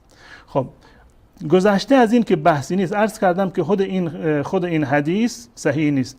ببینیم چی میگه. الحدیث الاول حسن، این روایت حسن هست. آقای قزوینی گفته بودن 100% صحیح. این جمله رو باید ایشون برای ما توضیح بدن که 100% صحیح آیا با حسن از نظر علمی تضادی نداره؟ میشه به یک حدیثی که حسن، بالفرض این که حسن باشه، ما حسن بودنش هم قبول نداریم، بالفرض این که حسن باشه میتونن بگم 100% صحیح هست؟ اینو باید ایشون کاملا جواب بدن. و نقطه دوم این که این باب در باب شعار هست یا محمد گفتن. ببین خود آقای مجلسی چی میگه که ای علامتهم التي كانوا يتعارفون بها في الحرب، علامتی که مسلمانان در جنگ هم دیگر را با اون علامت میشناختن. بالفرض این که صحیح باشد که نیست، این یک نوع شعار و علامت در جنگ هست. بحث توسل نیست، توسل بحث تقرب بود. گفتم تقرب جستن به الله متعال به سبب رسول الله، رسول الله رو سبب قرار بدید یا هر چیزی دیگری رو سبب قرار بدید، اما در اینجا بحث توسل نیست.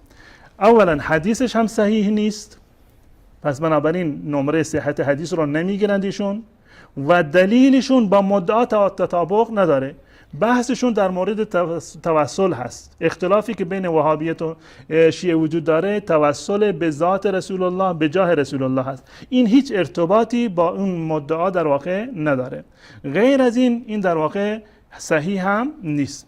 و نقطه دیگر این که ما معتقد هستیم که کسی بگوید یا محمد، این صورتهای جایزی داره، صورتهای ناجایزی داره.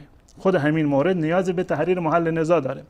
اگر یک فردی بگوید که یا محمد، یا محمد، مثلا من در اینجا نشستم بحثی رو میگم که یا رسول الله، الله متعال تو را جزای خیر بدهد که دین رو به ما رسوندید، هیچ اشکالی نداره. استحضار ذهنی هست، یک خطاب ذهنی هست. من معتقد نیستم که رسول الله صلی الله علیه و سلم اینجا حاضر و ناظر هست. من از رسول الله طلب استمداد نکردم، بلکه به خاطر یک استحضار روحی یا یک تصور استحضار من گفتم یا رسول الله، الله متعال بر شما درود بفرستد، هیچ گونه اشکال نداره. بگم یا اللهم صل و سلم و صلی الله علیک یا رسول الله، هیچ گونه اشکالی رو نداره. به خاطر شعار باشه، یک شعار مسلمانان باشه، ولی این که ثابت نیست، باز هم هیچ گونه اشکالی رو در اینجا نداره، هیچ گونه اشکالی رو نداره.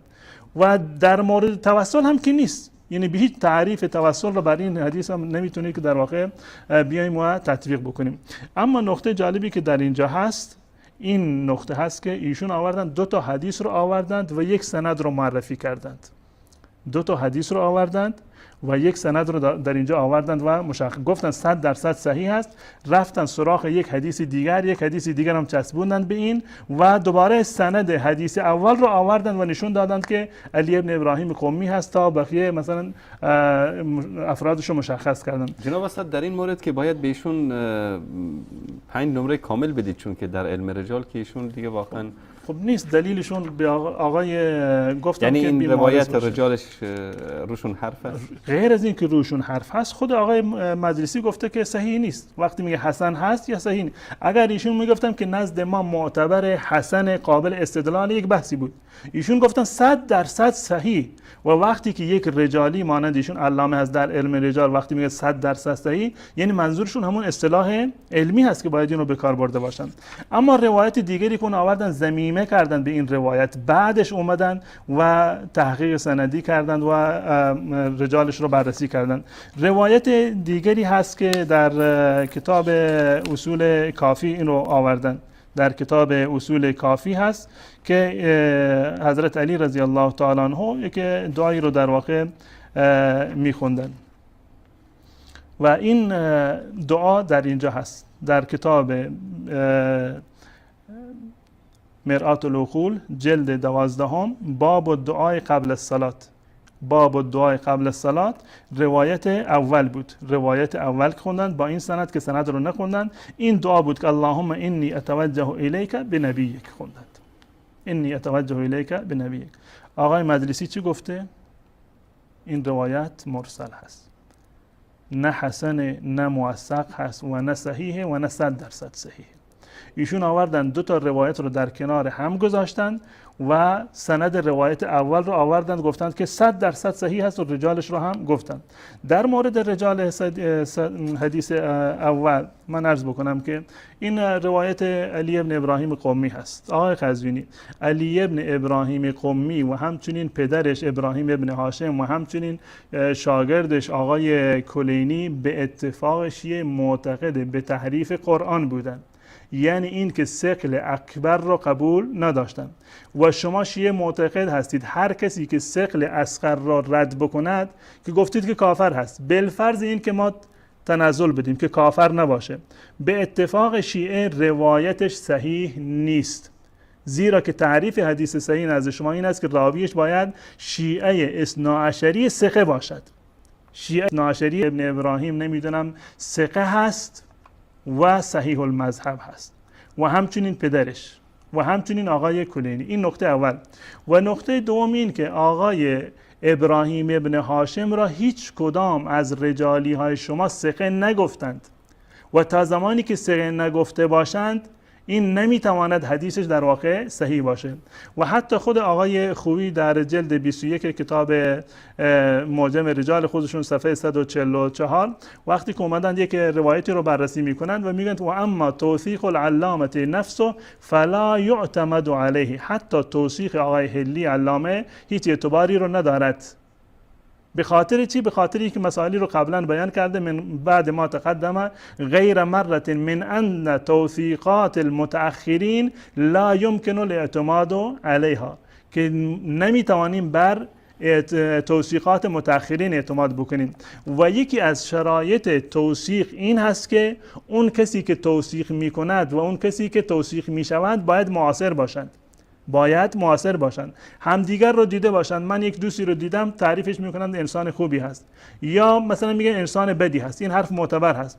اما یک کسی رو که قبل از من 10 قرن 12 قرن بوده من بگم که فلانی انسان خوبی بوده، خب باید دلیل و مدرک داشته باشم، باید با سند حرف بزنم که در این مورد چنین نیست. آقای ابراهیم ابن هاشم مال قرن 3 هست و ابن طاووسی که شما گفتید مال قرن 7. آقای تقی مجلسی قرن 12 هست. آقای خویی که از اون استدلال میکنی مال قرن 15 هست. حداقل 10 قرن 12 قرن یا 5 قرن 6 قرن تفاوت وجود داره. چگونه حرف کسی را که قرنها بعد اومده، 7 قرن 8 قرن 10 12 قرن بعد از علی ابن ابراهیم اومده، حرفش رو شما در واقع میآورید و اون رو صحیح میدونید. این مطلبی که من نمیخوام که زیاد طولانی بشه و بحث سندیم. و نقطه دیگری که در مورد خود این حدیث اومده، همین حدیثی رو که آقای قزوینی خوندند، معنیش چی هست؟ این که آیا این جناب استاد شما فرمودید که اینا قائل به تحریف قرآن هستن. اگه اجازه بدید این صفحه تفسیر صافی رو نشون بدم چون برای بینندگان شبهه‌ای نمونه. عزیزان اگر این صفحه رو نشون بدن، تفسیر فیض کاشانی هست معروف به تفسیر صافی. اینم این در صفحه 34 جلد 1 در اینجا مطلبی رو میاره، میگه که و اما اعتقاد مشایخنا في ذلك فالظاهر من ثقة الإسلام محمد بن يعقوب الكليني أنه كان يعتقد التحريف والنقصان في القرآن لأنه روى روايات في هذا المعنى في كتاب الكافي ولم يتعرض للقدح فيها، مع أنه ذكر في أول كتاب أنه كان يثق بما رواه فيه. وكذلك أستاذه علي بن إبراهيم القمي فإن تفسيره مملوء منه وله قلوب فيه. جناب استاد ترجمه شما. یعنی همه قبول دارند که علی ابن ابراهیم قمی و پدرش که روایات زیادی در این زمینه در کافی هست و خود آقای کلینی، هم آقای کاشانی رو تصریح کردند و علمای دیگر هم تصریح کردند که معتقد به تحریف قرآن بودند. اگر واقعا شیعه انصاف داشته باشه، همان گونه که معتقد به عدم امامت ائمه یا قبول نکردن ثقل اصغر را ثقل نمیدونند و روایت رو صحیح نمیدونند، اون کسی که ثقل اکبر و قرآن رو قبول نداشته باشه حداقل در این اندازه باشه بگن فلانی ثقه نیست. نمیگویند که کافر هست، خب باشه کافر نیست. نمیگویند که نمیدونم فاسد المذهب نیست، حداقلش این است که بگن این ثقه هم نباشه، که این یک نوع تضاد و تناقضی است که در مذهب شیعه وجود داره. اما روایتی رو که آوردن از کتاب اصول کافی باب دعای قبل الصلات، این در اصول کافی جلد 2 صفحه 544 که خودشون نشان دادن و این روایت عرض کردم که مرسل هست، صحیح نیست، پس بنابراین نمره رو نمیگیرن. غیر از این که صریح نیست، نه صحیح هست و نه صریح و نه با یعنی مدعا تطابق داره، با ادعا هیچ گونه تطابقی را نداره، زیرا که این روایت در مورد مواردی هست که من قبلا عرض کردم که ما اختلافی با شیعه در این مورد نداریم. وهابیت و امامان شیعه در این مورد هیچ گونه اختلافی را ندارند. در اینجا اومده که اللهم انی اتوجه الیک بمحمد، روایتی هست که آقا ازش استدلال کرده، انی اتوجه الیک بمحمد، من روی می آورم به تو با محمد. خب معنی این جمله چی هست؟ این معنی چندین معنی داره، این جمله چندین معنی داره و جالب این است که در خود همین کتاب در پاورقیش معنیشو نوشته. دوستان این رو نمایش بدن. در اینجا میگه که یعنی اتوجه الیک ملتبسا، اتوجه الیک ملتبسا بعرفانهم، این نقطه اول، به شناخت اهل بیت، به محمد و اهل بیت، مقتدیاً بهم، به خاطر پیروی از اهل بیت، مقتفیاً آثارهم، بر نقش قدم اونها رفتن، مقدما حبهم، حب اونها را برای من مقدم هست از حب همه دیگران، مستنهجا مسلکهم، راه و روش اونها را من جلوی روی خودم گذاشتم، عاکفا علی طاعتهم، من معتکفم بر اطاعت محمد و آل محمد، آتیا اوامرهم، اوامرشون را انجام میدهم، تارکا نواهیهم، نواهی اونها را ترک میکنم، متقربا بذلک کله الیک زلفا، با تمام اینها من به تو تقرب میجویم. این که عقیده ابن تیمیه شد، عقیده ابن تیمیه و محمد ابن عبدالله 100%. خب ما اختلافی نداریم. عزیز من دلیل بیار برای اون موردی که شما اختلاف دارید با محمد ابن عبدالوهاب. این که داره خود عقیده محمد ابن عبدالوهاب رحمت الله علیه رو ثابت میکنه. گذشته از این که حدیث ضعیف هست و مرسل هست، محتوایش تایید کننده نظر محمد ابن عبدالوهاب است. و جالب این است که عین همین تعبیرات رو محمد ابن عبدالوهاب و همچنین ابن تیمیه رحمت الله علیه گفتند. دوستان نمایش بدن کتاب مجموع فتاوای شیخ محمد ابن شیخ الاسلام ابن تیمیه رحمت الله علیه است و جلد 7 هست، در این 27 هست، جلد 27 این کتاب و مطلبی رو که در اینجا آوردن دقیقاً همون مطلبی رو که در اصل در کتاب اصول کافی اومده بود این مطلب رو در اینجا می آورد. توضیح میداد قبلا در جلد 130 در جلد 27 صفحه 133. من بقیه موارد رو اما اذا سأل الله بالاعمال الصالحه و بدعاء نبیه و صالحین من عباده فالاعمال الصالحه سبب للاثابه. میگه من اختلافی روی این نیست که به اعمال صالحه توسل بکند یا به دعای رسول الله یا به دعای صالحین توسل بکند از بندگان صالح الله متعال این سبب هست هیچ گونه اختلافی نیست و دعا سبب للاجابه دعا هم سبب برای اجابت هست و میاد تا اینجا که این مطلب را بیان میکند که مثل من جمله این اللهم اینی و دعا سبب للاجابه فسؤاله بذلك سؤال بما هو سبب لنیل المطلوب این سبب یک سبب شرعی هست برای نیل مطلوب پس اشکالی نداره و دقیقاً مانند این سوالی که در اینجا اومده مانند روایتی که در این زمینه هست اللهم اینی اسالک بحق سائلین علیک و بحق ممشای هذا هیچ گونه اشکالی نداره و كذلك اهل الغار سه نفری در غار گیر کرده بودند و توسل به اعمال صالحه کردند فتوسل الی الله بالنبیین توسل به نبی معنیش چی هست؟ توسل به نبی و توسل به صالحین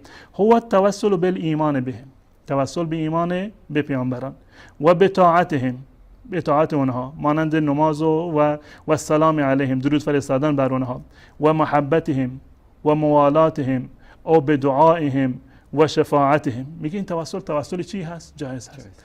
دقیقاً همین چیزی که در اینجا گفته به خاطر محبتشون به خاطر این که من پیرو اونها هستم به خاطر این که اونها رو اطاعت میکنم به خاطر این که اوامرشون رو انجام میدم نواهیشون رو ترک میکنم پس بنابراین این دقیقاً همون حرفی است که محمد ابن عبدالوهاب و ابن تیمیه زدن همون حرف رو خود امامان شیعه هم در واقع گفتن. این جمله که اللهم انی اتوجه الیک به محمد حداقل در اینجا 9 تا احتمال داره و جالب این است که در هیچ کدام از این 9 تا احتمال موردی رو که آقای قزوینی میخواد اثبات بکنه و تفاوت اصلی بین وهابیت و ائمه شیعه در اینجا وجود نداره.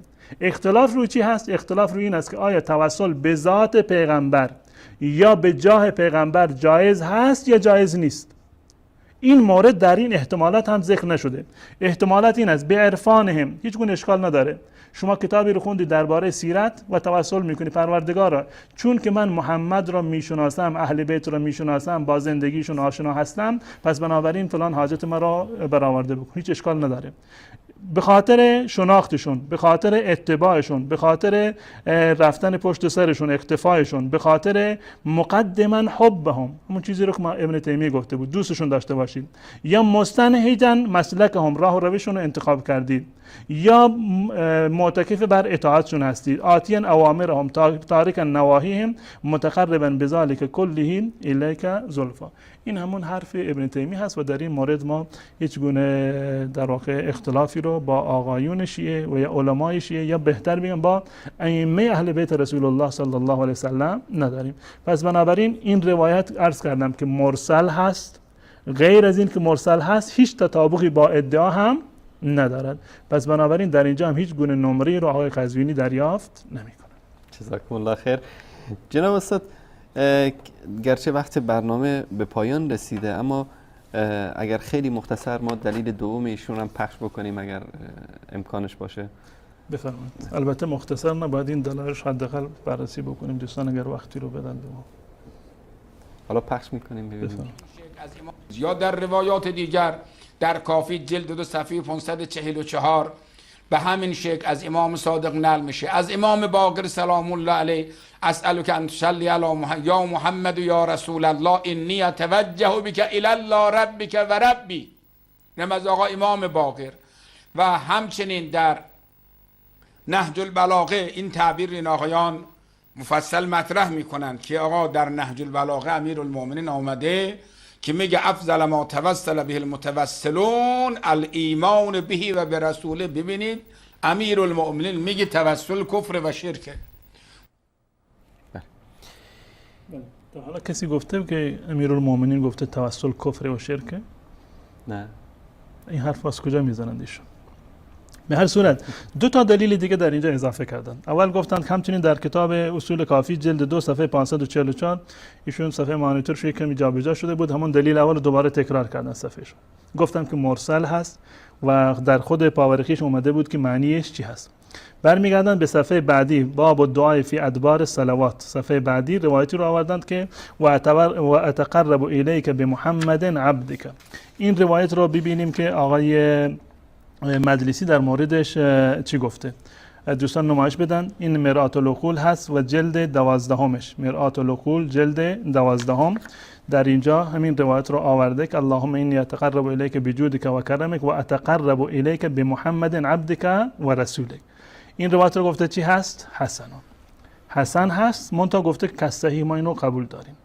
آقای قزوینی هیچ گونه اشاره نکرد که حسن هست یا صحیح هست، حسنون که صحیح هست یا 100% صحیح. فقط در مورد همون روایت اول که در واقع حسن بود گفت که 100% صحیح هست، که 100% صحیح هم در واقع نبود. این روایت هم صحیح نیست. من از ایشون روایت صحیح خواسته بودم، صحیح و این روایت صریح هم نیست. در اینجا اومده که و اتقرب الیک بمحمد عبدک و رسولک. تقرب به رسول الله صلی الله علیه و سلم معنیش همون چیزی هست که در روایت قبلی اومده بود. تقرب همون چیزی هست که در روایت قبلی اومده بود که یعنی توجه به طرف الله متعال و روی آوردن به الله متعال با شناخت اهل بیت یا با اقتدای به اهل بیت یا با محبت اهل بیت و اطاعت اهل بیت که مواردی رو که در اینجا بنده اشاره کردم. این حدیث دوم معنیش دقیقاً همینه. با وجود این که صحیح نیست، صریح هم در واقع نیست. این حدیث دلیل سوم ایشان بود. و روایت سوم روایتی که از کتاب نهج البلاغه آوردن، خطبه 110. خب در این خطبه اگر دارید اینو نمایش بدین، در کجای این خطبه حضرت علی رضی الله تعالی عنه اومدن و فرمودند که توسل به رسول الله و توسل به صالحین جایز هست. قطع نظر از این که توسل به رسول الله و توسل به صالحین موارد خیلی زیادی رو داره، عرض کردم که مواردی از اونها رو ما قبول داریم. در هیچ جای این خطبه نیامده که حضرت علی رضی الله تعالی عنه فرموده باشند که توسل به اولیا و توسل به صالحین، توسل به رسول الله صلی الله علیه و سلم و توسل به صالحین در اینجا اصلا ذکری از این در واقع به میان نیاورده. گذشته از این که مورد اختلاف ما توسل به انبیا و صالحین به صورت در این مفهوم گستردهش نیست، توسل به جاه رسول الله، توسل به ذات رسول الله هست. در این دلیلی که ایشون آوردن نه اشاره شده به توسل به اولیاء و صالحین و توسل به پیامبر و نه هم اشاره شده به توسل به ذات پیامبر یا توسل به جاه رسول الله صلی الله علیه و سلم. برای فریب دادن بینندگان حرف جالب میزنه، میگه که حالا افضل الصلاه صلاه المرء فی بیته از رسول الله. در این روایت هم در کتب اهل سنت است. میگه این منظور سیدنا علی یعنی بهترین توسل این توسل است و پایین ترینش میشه که به چیزای دیگه هم توسل کرد، در حالی که در همین روایت 10-12 مورد از حضرت علی ذکر میکنه. 10-12 مورد از افضل ترین رو ذکر کرده. بله.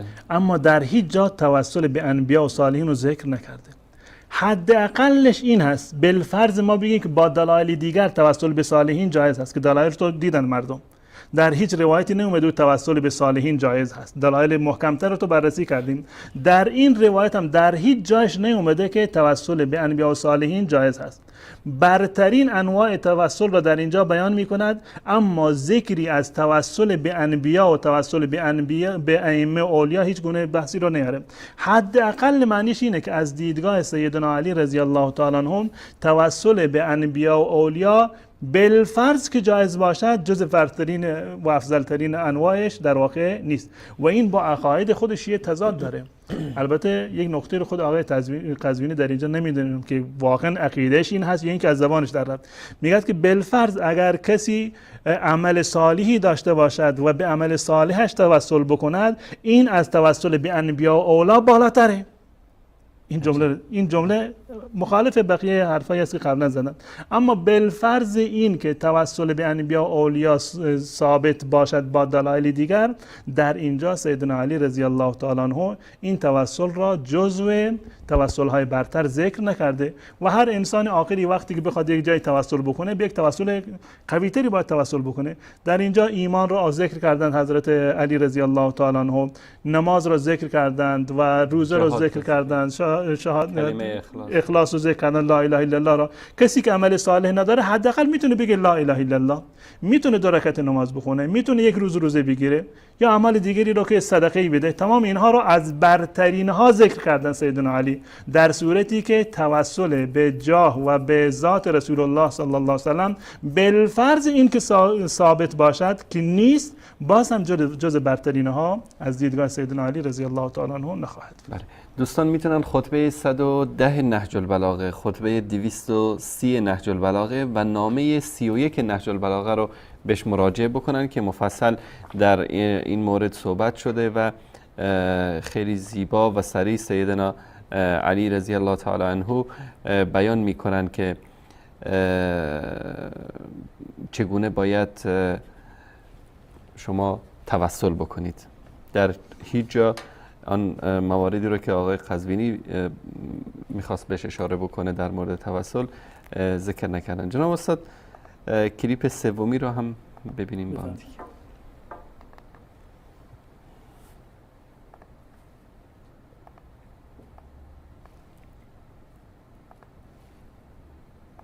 و همچنین برای شما عرض کنم خود امیرالمومنین شما ببینید آیه شریفه وابتغوا الیه الوسیله را میخوانه، میگه انا وسیلته انا و ولدی ذریته. وابتغوا الیه الوسیله آیه 35 سوره مائده میگه من اون وسیله هستم که مردم باید به توسط من متوسل بشن. برهان، تفسیر برهان جلد 2 صفحه 292. من واقعا نمیدونم که ایشون یا اون کسی که این روایت رو جعل کرده به نام امیرالمومنین عقل داشته، منطق داشته یا خیر. همین روایت رو از مناقب آل ابی طالب و همچنین از کتاب دیگر از تفسیر برهان آدرس میده. من اینجا آوردم این کتاب مناقب آل ابی طالب هست و ابن شهر آشوب جلد 3 هست. در اینجا شما میتونید از خود مانیتور هم اینو در واقع نشون بدید. خود حدیث بله حدیثی که در اونجا در واقع اومده بود. در اینجا میگه وقال امیرالمومنین. خب کی گفته از امیرالمومنین؟ ابن شهر آشوب در قرن 6 7 هست. فکر کنم که 500 خردی وفاتش هست. خب اینو از کجا شنیده ابن شهر آشوب؟ از علی شنیده؟ قطعا نشنیده. سندش کجا هست؟ سند نداره. این آقای این همه ادعا میکنند که روایات صحیح، من روایات صحیح خواسته بودم. اون وقت این روایات صحیحتون یک حرف بی دلیل و مدرک و بی سند مرسلا در مرسل رو که 6 7 قرن فاصله داره اینو آوردن نسبت دادن به علی که علی فرمودن چنین و چنان که من وسیله هستم. بالفرض این که قبول کردیم، چشم خودمون میبندیم آقا این روایت صحیح است. آقای قزوینی همین جمله رو اگر درست ترجمه کردن برای من جایزه دارن. هر چی جایزه می‌خواسته باشن من بهشون میدم. همین دلیلی رو که خودشون از استدلال کردن اگر درست ترجمه کردن ایشون جایزه دارن. در اینجا اومده که در مورد آیه وابتغوا الیه الوسیله، وابتغوا الیه الوسیله، بقره 187 و مائده 5 اونگونه که آدرس دادن انا وسیلته، من وسیله کی هستم؟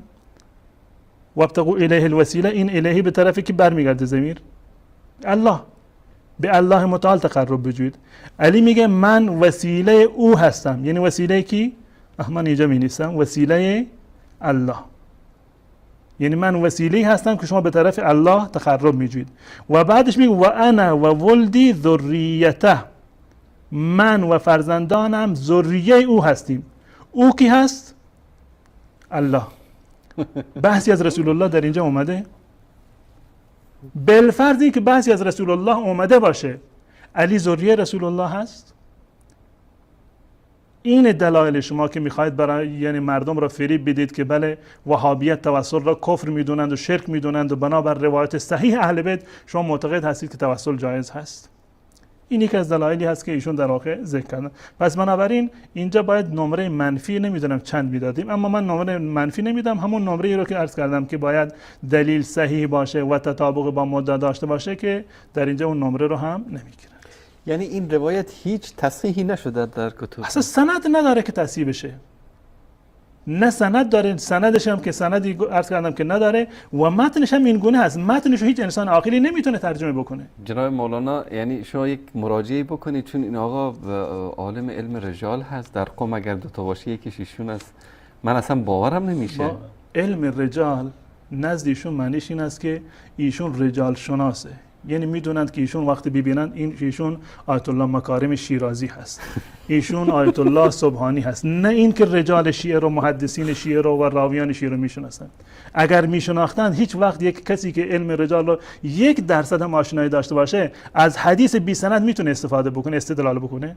با کدوم عقل و منطق و با کدوم معیار علمی چنین چیزی قابل استدلال هست؟ برای اثبات یک عقیده و یک مطلب در باب عقیده از روایتی که هیچ سندی رو نداشته باشه و متنش هم این گونه رسوا باشه و هیچ دلیلی هم بر مدعا نداشته باشه، بالفرض که ما قبول بکنیم که علی وسیله هستن به الله متعال.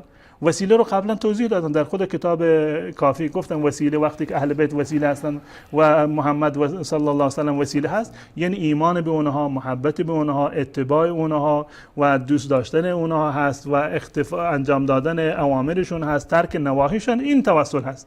اما ذاتشون توسلی رو نداره، بالفرض این که روایت صحیح باشه که این روایت نه سند داره. و این جملهش من خواهش میکنم آقای قزوینی گفتند که ما جواب میدیم، حداقل این جمله رو ترجمه دقیقی بکنن. من این باید یک گزینه هم اضافه بکنم که ترجمه صحیح هم یک چند نمره رو بهش بدم که به هر صورت این روایت نه سند داره و نه صحیحه و نه صریحه، بلکه یک روایتی هست که معما هست ترجمه کردنش. من که نمیتونم اینو ترجمه بکنم. اگر بگم انا وسیله تو، من وسیله الله هستم و من و فرزندانم ذریه الله هستیم، که کفر محضه. اگر میگید که نه در اینجا که باید بگیم انا و وسیله ذریته، یعنی یک کلمه محمد رو باید در اینجا اضافه بکنیم که نیست، اصلا وجودی نداره در روایت، باز هم اشتباهه، زیرا که علی فرزند ابی طالب هست نه ذریه رسول الله صلی الله علیه و سلم. اگر واقعا شیعه معتقد هست که امامان شیعه فرزندان خدا هستند مانند نصارا، که ما حرفی نداریم. این دلیل اولشون هست. دلیل دومیشون رو بشنویم ادامه کلیپ رو. مناقب ابن شهرآشوب جلد صفحه. و همچنین از از نبی مکرم صلی الله علیه و امیر المؤمنین نقل میکنه الائمه من ولد الحسین من اطاعهم فقط اطاع الله هم العروة الوثقی و هم الوسیله الی الله. این فرمایش امیر المؤمنین سلام الله علیه. این روایت رو هم بیارند، سندش بیارند، بررسی بکنند، بالفرض این که سندش صحیح باشه که نیست، باز هم وسیله معنیش همون چیزی هست که قبلا عرض کردم، یک کلیگویی هست در اینجا. مورد اختلاف ما دقیقاً کجا هست باید دلیل مطابق مدعا و در محل اختلاف و نزاع باشه که نیست. از امام رضا سلام الله علیه فرمود که فتوسلوا بنا کما امرت، ای مردم به ما توسل بجوید همونطور که دستور داده شده. این باز هم ایشون اینجا متاسفانه ترجمه رو هم اگر نمره بدیم ایشون در اینجا 0 میگیرن. اولا که این روایت صحیح نیست، دوستان نمایش بدن این روایت رو از کتاب عیون اخبار رضا. عیون اخبار رضا هست از شیخ الاقدم و المحدث الاکبر ابی جعفر الصدوق هست، متوفی 381.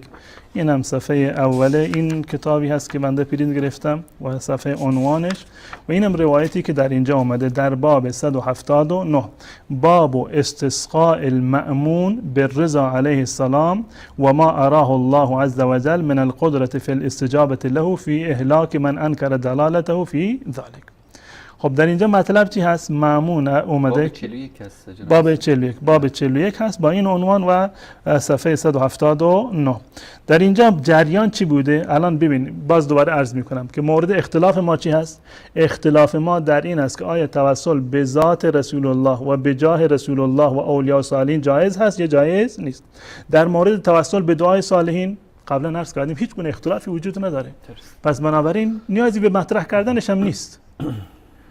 در اینجا روایت این گونه هست که عن ابیه عن علی ابن محمد عن ابیه محمد ابن علی علیه السلام ان الرضا علیه السلام علی ابن موسی لما جعله المأمون ولی عهده، زمانی که مأمون رضا را ولی عهد خودش و خلیفه خودش قرار داد، احتبس المطر، باران بند شد، قحطسالی شد.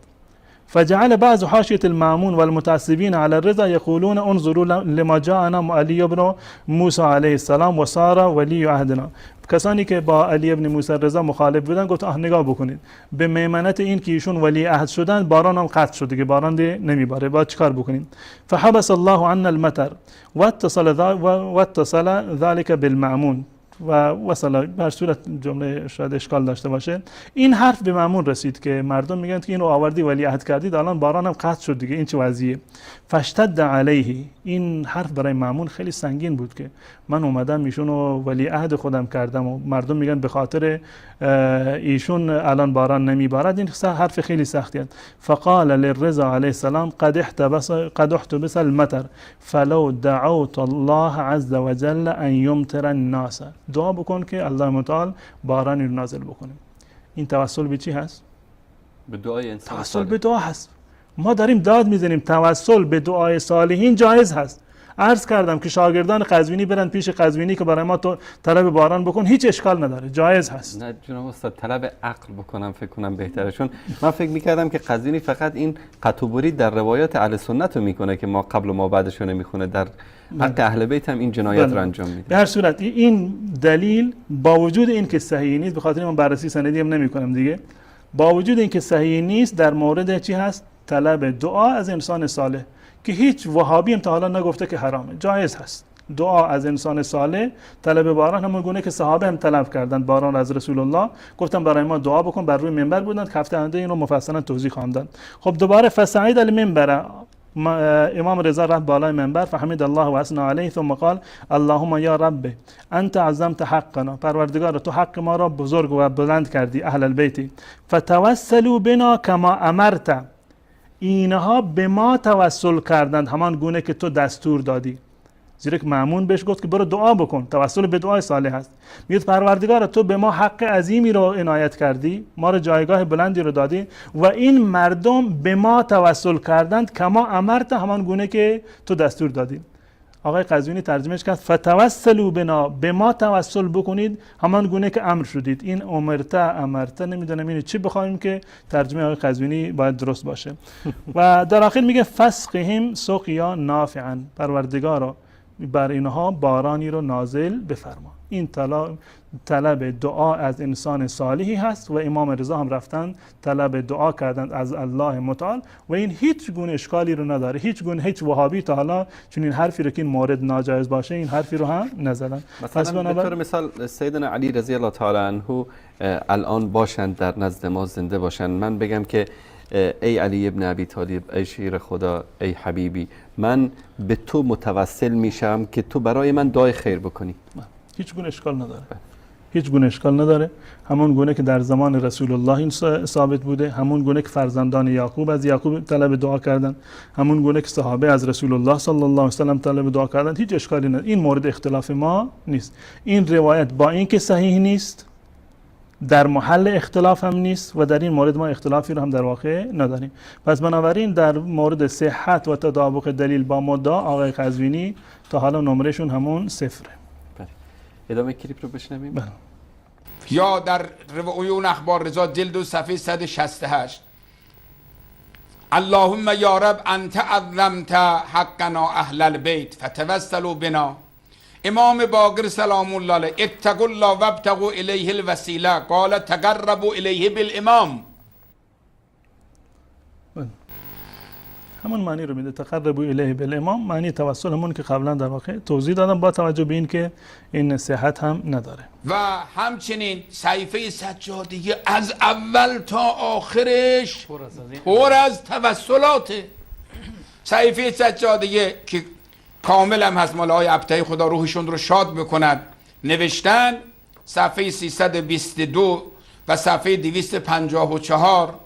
ببینید رب صل علی عطاء و اهل بیت و جعلتهم الوسیله الیک، اهل بیتی که خدایا وسیله بین مردم و خودت قرار دادی. و در صفحه 322 جعلتهم الوسیله الیک، در برای شما عرض کنم صفحه 205 فانی بمحمد و علی و اوصیائهما الیک اتوسل، خدایا من به محمد، علی و اوصیای اینها متوسل می شوم. بله، توسل به محمد و علی و اولیای الله اگر مواردی باشه قبلا عرض کردم در حاشیه کتاب اصول کافی بود، ما هیچ گونه اختلافی رو نداریم. بازم دلیل ایشون صریح نیست. امام سجاد بالفرض که فرموده باشند من به محمد توسل میجویم، همون حرفی هست که در روایت کتاب اصول کافی اومده بود، یعنی به محبت محمد، به ایمان به محمد، به معرفت به محمد، به اتباع از محمد. هیچ اشکالی رو که ابن تیمیه گفته ابن تیمیه هم گفته بود و محمد ابن عبدالوهاب و ابن تیمیه همه نظر این رو دارن. اما با توجه به این من برگشتم به کتاب صحیفه سجادی. ببینید در همین صحیفه سجادی من از شما خواسته بودم دلیلتون باید صحیح باشه، صریح باشه، در محل اختلاف، که هیچ کدام از دلایل ایشون به شهادت بینندگان صریح نبودن در محلی که اختلاف است، در محل نزاع. اما باز هم نه صحیح بودند، نه صریح بودند و نه مطابق با دلیل، مطابق با مدعا بود. اضافه بر این تعارضش رو من هنوز بیان نکردم که روایات بسیار متعارضی هم در این زمینه وجود داره.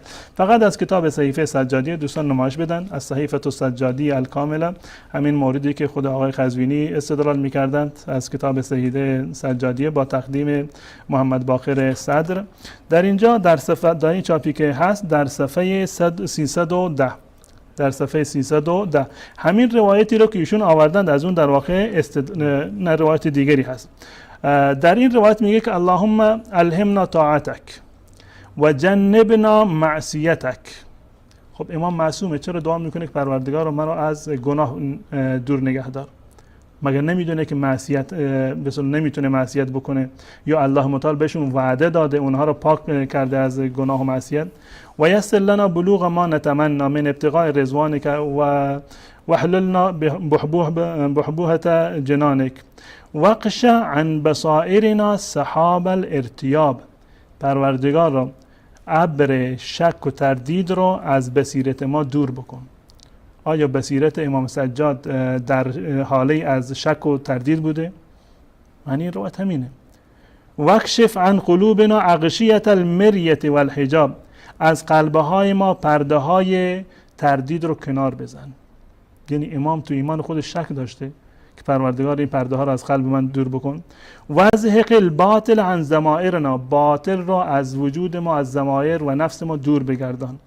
واثبت الحق فی سرائرنا فإن الشکوک و الظنون لواقح الفتن. زیرا که این شک و فتنه ها، شک و گمان فتنه رو چکار میکنند؟ بارور میکنند، یعنی انسان رو به فتنه میاندازند. اما این فقط به عنوان اینکه مقدمه این دعا بود من این مطلب رو در اینجا ذکر کردم و مورد استدلال من این نیست. اگر بخواد از صحیفه سجادی استدلال بکنید، به استدلال خود امام، ایشون بصیرتشون کور بوده، در حاله از شک و ابهام بودند، بر قلب ایشون پرده های از حجاب بوده و از شک و تردید بوده، قلب ایشان پر، ضمیر ایشان پر از باطل بوده، گفتن این باطل رو از ضمیر ما دور بکن و حق رو در قلب ما ثبت بکن، زیرا که این شک و گمانها اینها منجر به فتنه می شود. این که مطلب جز بحث من هم نیست، اما چون که در ابتدای دعا اومده بود اینو من عرض کردم. در صفحه بعدش، این صفحه 310 هست، در صفحه 311 در اینجا امام زین العابدین میگه ولا وسیله لنا الیک الا انت. خب ایشون آوردند که امام سجاد گفتند که وسیله من رسول الله هست، اما در اینجا میگه ولا وسیله لنا الیک الا انت، غیر از تو ما هیچ وسیله دیگری رو نداریم. خب این هم ترجمه بکنن برای ما. اگر تضاد نیست چی هست؟ در اینجا امام زین العابدین هیچ میگوید که ما هیچ گونه وسیله‌ای رو در واقع نداریم و توسل رو شاید قبول نداشته باشند، یا ولا وسیله لنا الیک الا انت. در دعای دیگری در صفحه 213 همین جایی که آقای قزوینی اومدن و استدلال کردن، عرض کردم که ما به هیچ اعتمادی بر روی کتاب صحیفه سجادی نداریم، زیرا که دلایل جعل بسیار زیادی رو داره، من جمله این که وجعلتهم خزنه علمک و حفظت دینک، که ائمه را خازنان علم خودت قرار دادی، که این کفر اصلا و چنین چیزی وجود نداره، یا حافظان دین باشند. ائمه کجای دین رو در واقع حفظ کردن؟ همشون در تقیه بودن.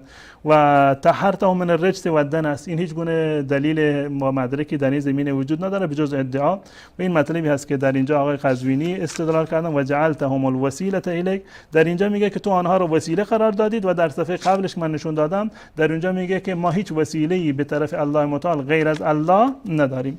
و بعد از این در دعای دیگری جالب هست در اینجا که در صفحه 286 امام زین العابدین میگه که ادعوک دعاء من ضعفت وسیلته من دعا میکنم به درگاه تو دعای کسی که وسیله اش ضعیف هست. خب وسیلهش ضعیف هست یعنی چی؟ آیا وسیله در اونجا در صفحه قبل گفته بود ما هیچ وسیله ای رو نداریم به جز الله متعال، یا این که رسول الله متعال یا رسول الله صلی الله علیه و سلم ائمه را وسیله مردم قرار داده؟ در اینجا میگه که من هیچ وسیله ای رو ندارم، ادعو که دعای من ضعفت وسیله تو، وسیله من بسیار ضعیف و ناتوان و بسیار کمرنگ است. آیا چون این دعایی رو میشود به امام سجاد نسبت داد؟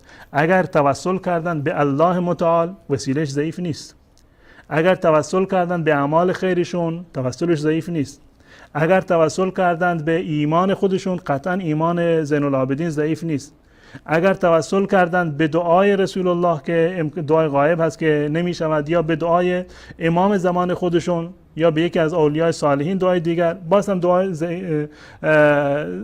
به اصطلاح توسلش ضعیف نمیتونه باشه.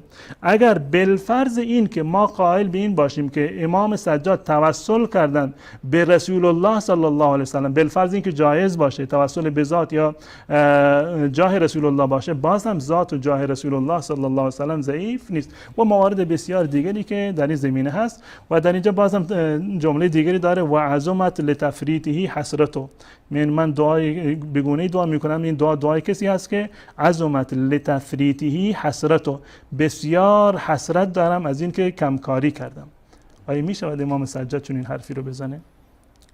قطعا این حرفها از امام سجاد نیست، بالفرض هم که باشد نه صحیحه و نه صریحه و نه مطابق با مدعا هست. پس بنابراین در مورد صحت و تطابق دلیل با مدعا جناب آقای قزوینی هیچ نمره‌ای را نگرفتن و در مورد التزام به منابع تعیین شده هم من یک نمره بیشون میدم، زیرا که اول اومدن شروع کردن در مورد محمد ابن امامان شیعه از کتاب‌های از علامه ذهبی آوردن که موردی یعنی جایی برای بحث نداره. در دیگر برنامه به اینا میگفتن وهابی و ناصبی و اومدن در مورد محمد ابن عبدالوهاب فحش‌های زینی دهلان و امثال اون را آورده که این هم در واقع خارج از موضوع هست. و بعد از این که مطالب را بحث میکنه میره روی کتاب‌های اهل سنت و الجماعت. البته قبل از اون میره روی کتاب‌های خود محمد ابن عبدالوهاب، موردی رو نقل میکنه که ان شاءالله نمایش بدید. و بعد از اون دوباره میره که هم فلانی از اهل سنت بوده گفته یا محمد و فلانی نمیدونم گفته یا فلان، که هیچ گونه بحثی موردی رو در بحث ما در واقع ندارن. اما به خاطر این که حداقل در مورد ذکر کرده از کتاب محمد ابن عبدالوهاب از مجموع مؤلفاتشون و رسائل ایشون، اونم ولو این که چیزی رو که ارتباطی به مبحث ما نداره، مورد اختلاف ما نیست، بحث توسل نیست، بحث استغاثه هست و بحث دعای غیر الله هست، اما چون که زحمت کشیده رفتند از این کتاب دوستانشون برایشون یک مدرکی رو پیدا کردند و نشون داده، من بهشون یک نمره میدم. الان کل این نمرات ان شاءالله محاسبه بکنن دوستان و تا اینکه اینا رو ارسال بکنیم برای آقای قزوینی. البته قبل از این اگر که از موارد استدلال هایی که از کتاب های محمد ابن عبدالوهاب کرده در باب وسائط، حداقل یکی رو به عنوان نمونه نشون، من جواب نمیدم، جوابش برای هفته آینده است، فقط این توضیح بدم که استدلال هایی که از کتاب های محمد ابن عبدالوهاب کردن بحث اصلا ارتباطی به بحث توسل ندارند، یک موضوع کاملا جداگانه است. فقط نکته رو من اشاره کنم از استاد در صحیفه سجادی وقتی در مورد خزائن غیب در مورد امام فرمودید که کفر است، این بنابر آیات قرآنی است که الله سبحانه و تعالی در سوره انعام آیه 5 میفرماید که قل لا اقول لكم عندي خزائن الله ولا اعلم الغیب، از زبان رسول الله صلی الله علیه و سلم که گنجینه های الله در نزد من نیست و غیب نمیدانم. و سوره انعام آیه 59 که میفرماید و عنده مفاتیح الغیب لا یعلمها الا هو، مفاتیح غیب، کلیدهای غیب در نزد الله سبحانه و تعالی است، کسی غیر از الله نمیداند و دلایل دیگری که در این مورد فراوان است. میریم در مورد دلایلی که ایشون در مورد توسل در همین برنامه یک شنبه گذشته از کتب محمد ابن عبدالوهاب آوردن. یک کلیپی پخش میکنیم ان شاءالله جناب استاد در موردش صحبت خواهند کرد. ببینید این کتاب الرسائل شخصیه ایشون هست که در بعضی از مؤلفاتش جلد اوله، در بعضی ها جلد پنجمه، در بعضی ها جلد هفتمه، یکی بعضی ها مثلا مستقل چاپ شده. مؤلفات شیخ امام محمد ابن عبدالوهاب، البته امام الشیاطین بوده، در او شکی نیست. ببینید صفحه 147 عزیزان خوب دقت کنن. ایشون میاد میگه فعل اقنا. حالا من عرض کنم اقنا کیه، چی هست و چی کتابی، مؤلفش هم کیه. و فی باب حکم المرتد، آنجا آمده گفته اجماع المذاهب کلهم، تمام مذاهب اجماع دارن من جعل بینه و بین الله وسائط یدعوهم کافر مرتد حلال المال و الدم. هر کس بین خودش و خدا واسطه قرار بده و اون رو صدا کنه کافر مرتد، جان مالش هم حلاله. خب من کاملا توضیح دادم که بحث ما در کجا هست، اختلاف رو کجا هست، کدوم موارد مورد اتفاقند، کدوم موارد مورد اختلاف است.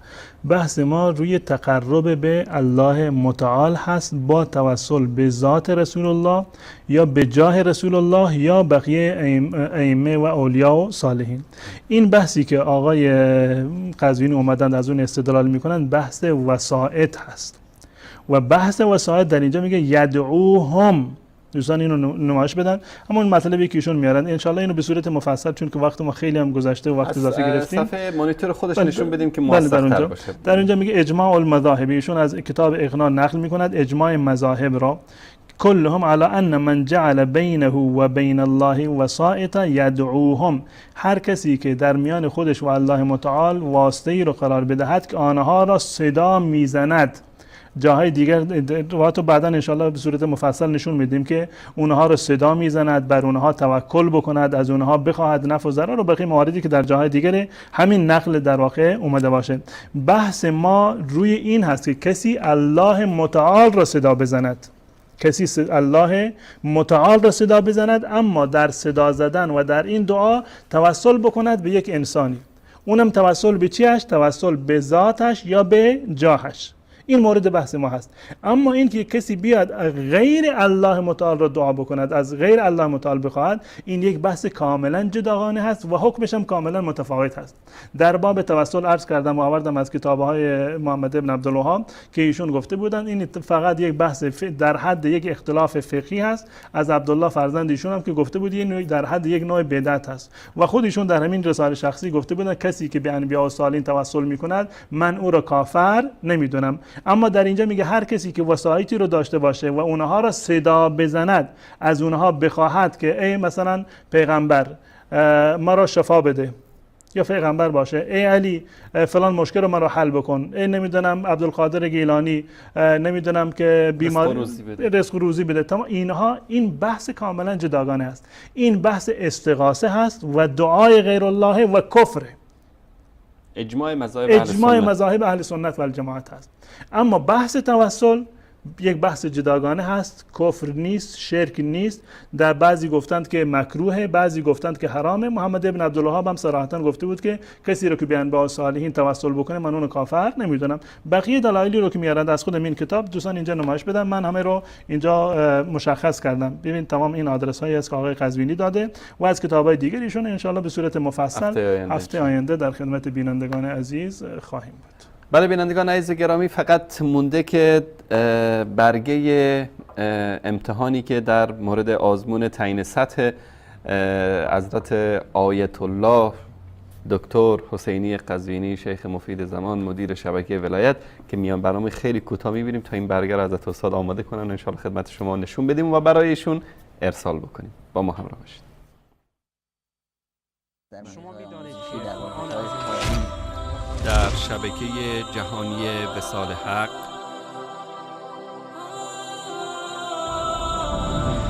دوازدهگانه شیعه امان اعتقادی را داشتند که محمد ابن عبدالوهاب و شیخ الاسلام ابن تیمیه و همه کسانی که امروز متهم به سلفیت و برنامه امامان وهابی شیعه پخش زنده شنبه ها ساعت 19:30 مکه مکرمه، 20 تهران، 21 کابل و 21:30 تاجیکستان. تکرار اول دوشنبه ها ساعت 1 بامداد مکه مکرمه، 1:30 بامداد تهران، 2:30 بامداد کابل و 3 بامداد تاجیکستان. تکرار دوم چهارشنبه ها ساعت 13 بعد از ظهر مکه مکرمه، 13:30 تهران، 14:30 کابل و ساعت 15 تاجیکستان.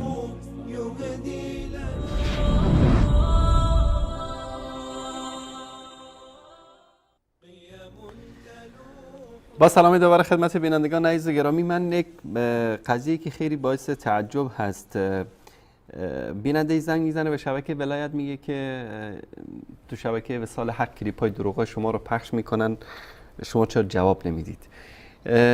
میگه که بله، من 5 سال است که با آقای عبدالله حیدری گفتم که بیایید در مورد دروغ‌های من مناظره میکنیم. من نمیدونم این آدم دیوونه است. حالا طبق اون روایت کافی شیر خر خورده، کجا بزرگ شده. جناب استاد میخندید، این روایت دارن در کافی که بابی است، باب البان الاتون، یعنی شیر خر میخورن، اینا فضیلت هم داره براشون. به هر حال چی خورده من نمیدونم، منتها حیدری کجا و وصال حق کجا و دروغای تو کجا، یعنی چرا بعد این کلیپی که در آخر گرفتین خیلی جالب است، اینو با هم بشنویم، فکر کنم شما در مورد حرفی هم دارید. دوستان ببینن که ما تحدی کردیم و نامه برای مراجعشون فرستادیم، بعد ایشون اومده جواب داده، بعد میگه آقای سجودی اینا رو پخش بکنید. نمیدونم که چی بگم به این آیت الله. من بازم عرض میکنم جناب آقای سجودی عزیز، با همه اختلافاتی که داریم، شما دیشب بود فرمودید، دیشب بود یا پریشب، که آقای قزوینی اگر جواب بده من قول میدم پخش کنم. بسم الله. بسم الله، بفرمایید. شما اینو پخش کردید. من در رابطه با تضعیف آقای ذهبی نسبت به بخاری مدارک اینجا نشان میدم، در رابطه با اینکه ابن تیمیه تمام اهل سنت رو کافر دانست اینجا نشان میدم، دونه دونه نشان میدم اینجا، تو معلوم میشه که واقعا ما دروغ میگیم یا راست میگیم. جالب از این آقای شریک دوست سوال میکنن آقا خواستن شما مدارکتون رو بدید، میگه سوال من مدرک منه. بله. به قول معروف یعنی زیر این باید بنویسیم بدون شرح، دیگه شرحی نداره. جناب آقای قزوینی، شما اومدید در ابتدای برنامه‌تون گفتید که اونایی که گفتن برنامه امامان چی و شیعه گفتن مقایسه بکنید. خب ما گفتیم مقایسه بکنید. آقای سجودی برنامه به نام امامان وهابی شیعه ندارند. کلیپ دروغ‌های شما رو به امام ذهبی رو ما پخش کردیم. کلیپی رو که دروغ بستی به ابن تیمیه که اهل سنت رو تکفیر کرده ما پخش کردیم. در ابتدا هم میگه که البته ما جواب میدیم نه به خاطر اونا. خب به خاطر ما نه، به خاطر هر کسی که دوست داری. الان این بیا دوباره ما الان پخش کردیم، جواب دادیم. البته جواب هنوز کامل نیست، ادامه داره. شما حداقل بیا همین قسمتی رو که ما پاسخ دادیم این ان شاء الله پاسخ بدید و من امیدوار هستم که در تمام موارد شما این مردانگی رو داشته باشید. اگر مراجعتون نمیان جواب بدن، حداقل شما جواب بدید، یا اگر که میتونید وساطت ما رو بکنید، ما توسل میکنیم به آقای قزوینی که برن پیش آقای مکارم شیرازی و بگن که نامه رو پاسخ بدن. حداقل ما بیایم نامه رو اینجا پیش بینندگان هم معرفی خودشون هم پخش بکنن، ما هم در اینجا پخش میکنیم، ما هیچ ابایی رو نداریم. اگر خودتون به نمایندگی از آقای مکارم شیرازی این لیاقت رو دارید، ایشون تایید میکنن، یک مورد رو بیان کردید، دستتون درد نکنه، آفرین بر شما. منتظر موردهای بعدی هم هستیم ان شاء الله و تا زمانی که این برنامه امامان وهابی ادامه داره امیدواریم که ان شاء الله پا به پای ما حرکت بکنید. جزاکم الله خیر. جناب استاد، از هر چی بگذریم این آزمون سطح آقای قزوینی واقعا خوشتر است. این کارنامه ایشون هست که آماده شده، دوستان اگر نشون بدن. آزمون تعیین سطح، نام متقاضی آیت الله محمد حسینی قزوینی، سمت مدیر شبکه ولایت، موضوع انتخابی توسل، برنامه حبل المتین 5/10/1395. سوال: 3 مورد از مهمترین و اساسی ترین تفاوت‌های موجود میان عقیده شیخ محمد ابن عبدالوهاب رحمه الله و عقیده امامان شیعه علیهم السلام را به ترتیب اولویت بیان نمایید. معیارهای سنجش: الف، تحریر محل نزاع که از 5 نمره حضرت استاد ارفاق کردن بهشون 1 نمره دادن. با صحت و تطابق دلیل با مدعا از 5 نمره 0 گرفتن. جیم، تعیین نوع اختلاف از 5 نمره 0 گرفتن. دال التزام به منابع تعیین شده از 5 نمره 1 نمره گرفتن که جمع نمرات ایشون شد 2 و نتیجه هم مردود. در مورد منابع هم که تمامی تالیفات شیخ محمد ابن عبدالوهاب رحمه الله بود و تمامی روایات صحیح و بی‌معارض امامان شیعه علیهم السلام. توجه: مشاوره و طلب همکاری از تمامی اساتید و مراجع عظام شیعه بلا مانع می باشد. شرکت در آزمون برای عموم علمای شیعه آزاد است. برگزار کننده آزمون برنامه امامان وهابی شیعه. در پایان همین جمله آخری هم جالب است که جناب آقای قزوینی از ولی دانش نیاموز فوق تقاضا می گردد که برای بررسی وضعیت وی به مدرسه امامان وهابی شیعه مراجعه نماید. ما برای اینکه دل آقای قزوینی نشکنه این کارنامه رو به ایمیل شبکه ایشون فرستادیم. احمد جان اگر نشون بدی. این info@velayat.tv.com ایمیل ایشون هست، ایمیل شبکه ولایت. عنوانش هست آزمون تعیین سطح آیت الله قزوینی و کارشناسان شبکه ولایت. همچنین این سوالات برای اکبر روستایی، جواد ابوالقاسمی، حبیب عباسی و محمد یزدانی فرستاده شده. نتیجه آقای قزوینی رو که با هم دیدیم، بقیه رو هم بعد از اینکه پاسخ بدن به سوالات ما انشالله نتیجه تعیین سطح ایشون رو هم در این برنامه انشالله اعلان خواهیم کرد. این رو میفرستیم براشون. تم ارسال رساله. تشکر میکنم و اینم کارنامه های بقیه کارشناسان شبکه ولایت است. این از اکبر روستایی که بعد از پاسخش به سوالاتی که مطرح شده در این برنامه انشالله نتیجه ایشون رو هم خواهیم فرستاد. اینم از جواد ابوالقاسمی، حبیب عباسی و اینم از محمد یزدانی.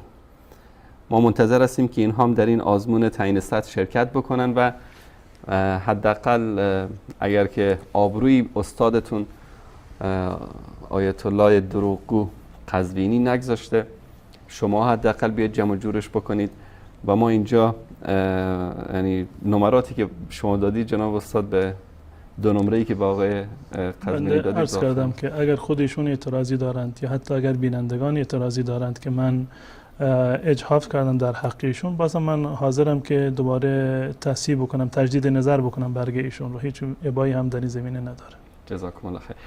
من تشکر میکنم از جناب شما حضرت مولانا عبدالقدوس دهقان و تشکر میکنم از تک تک همکاران عزیزمون که در تهیه این برنامه زحمت کشیدن و تشکر ویژه از شما بینندگان عزیز که تا این لحظه با وجودی که تقریبا نیم ساعت 45 دقیقه از وقت برنامه گذشته با ما همراه هستید.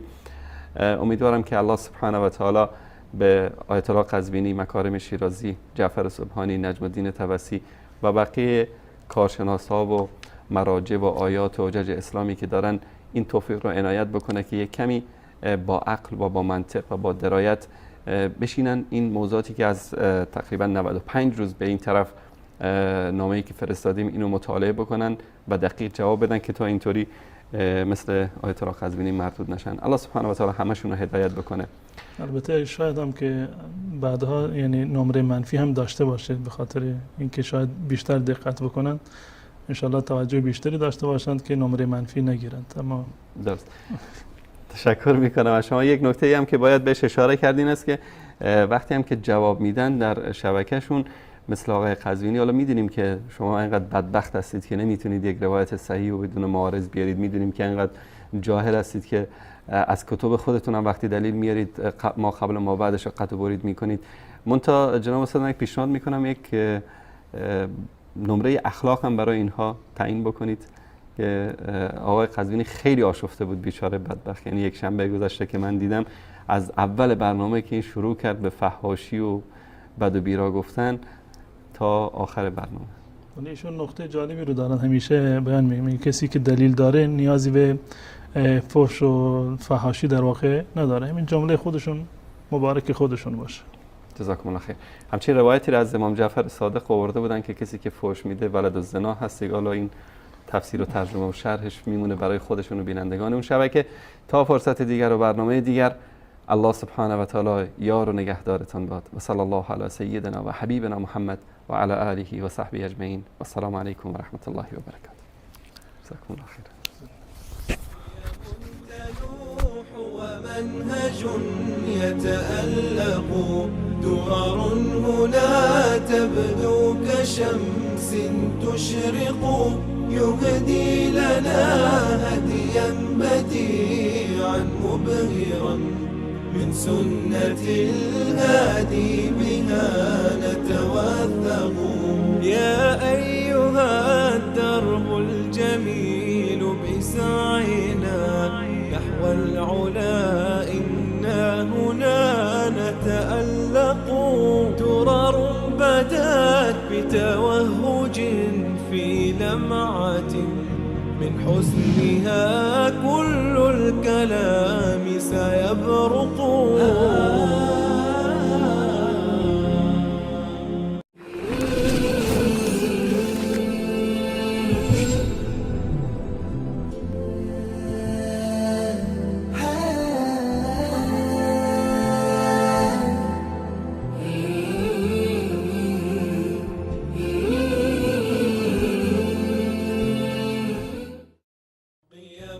تلوح ومنهج يتألق درر هنا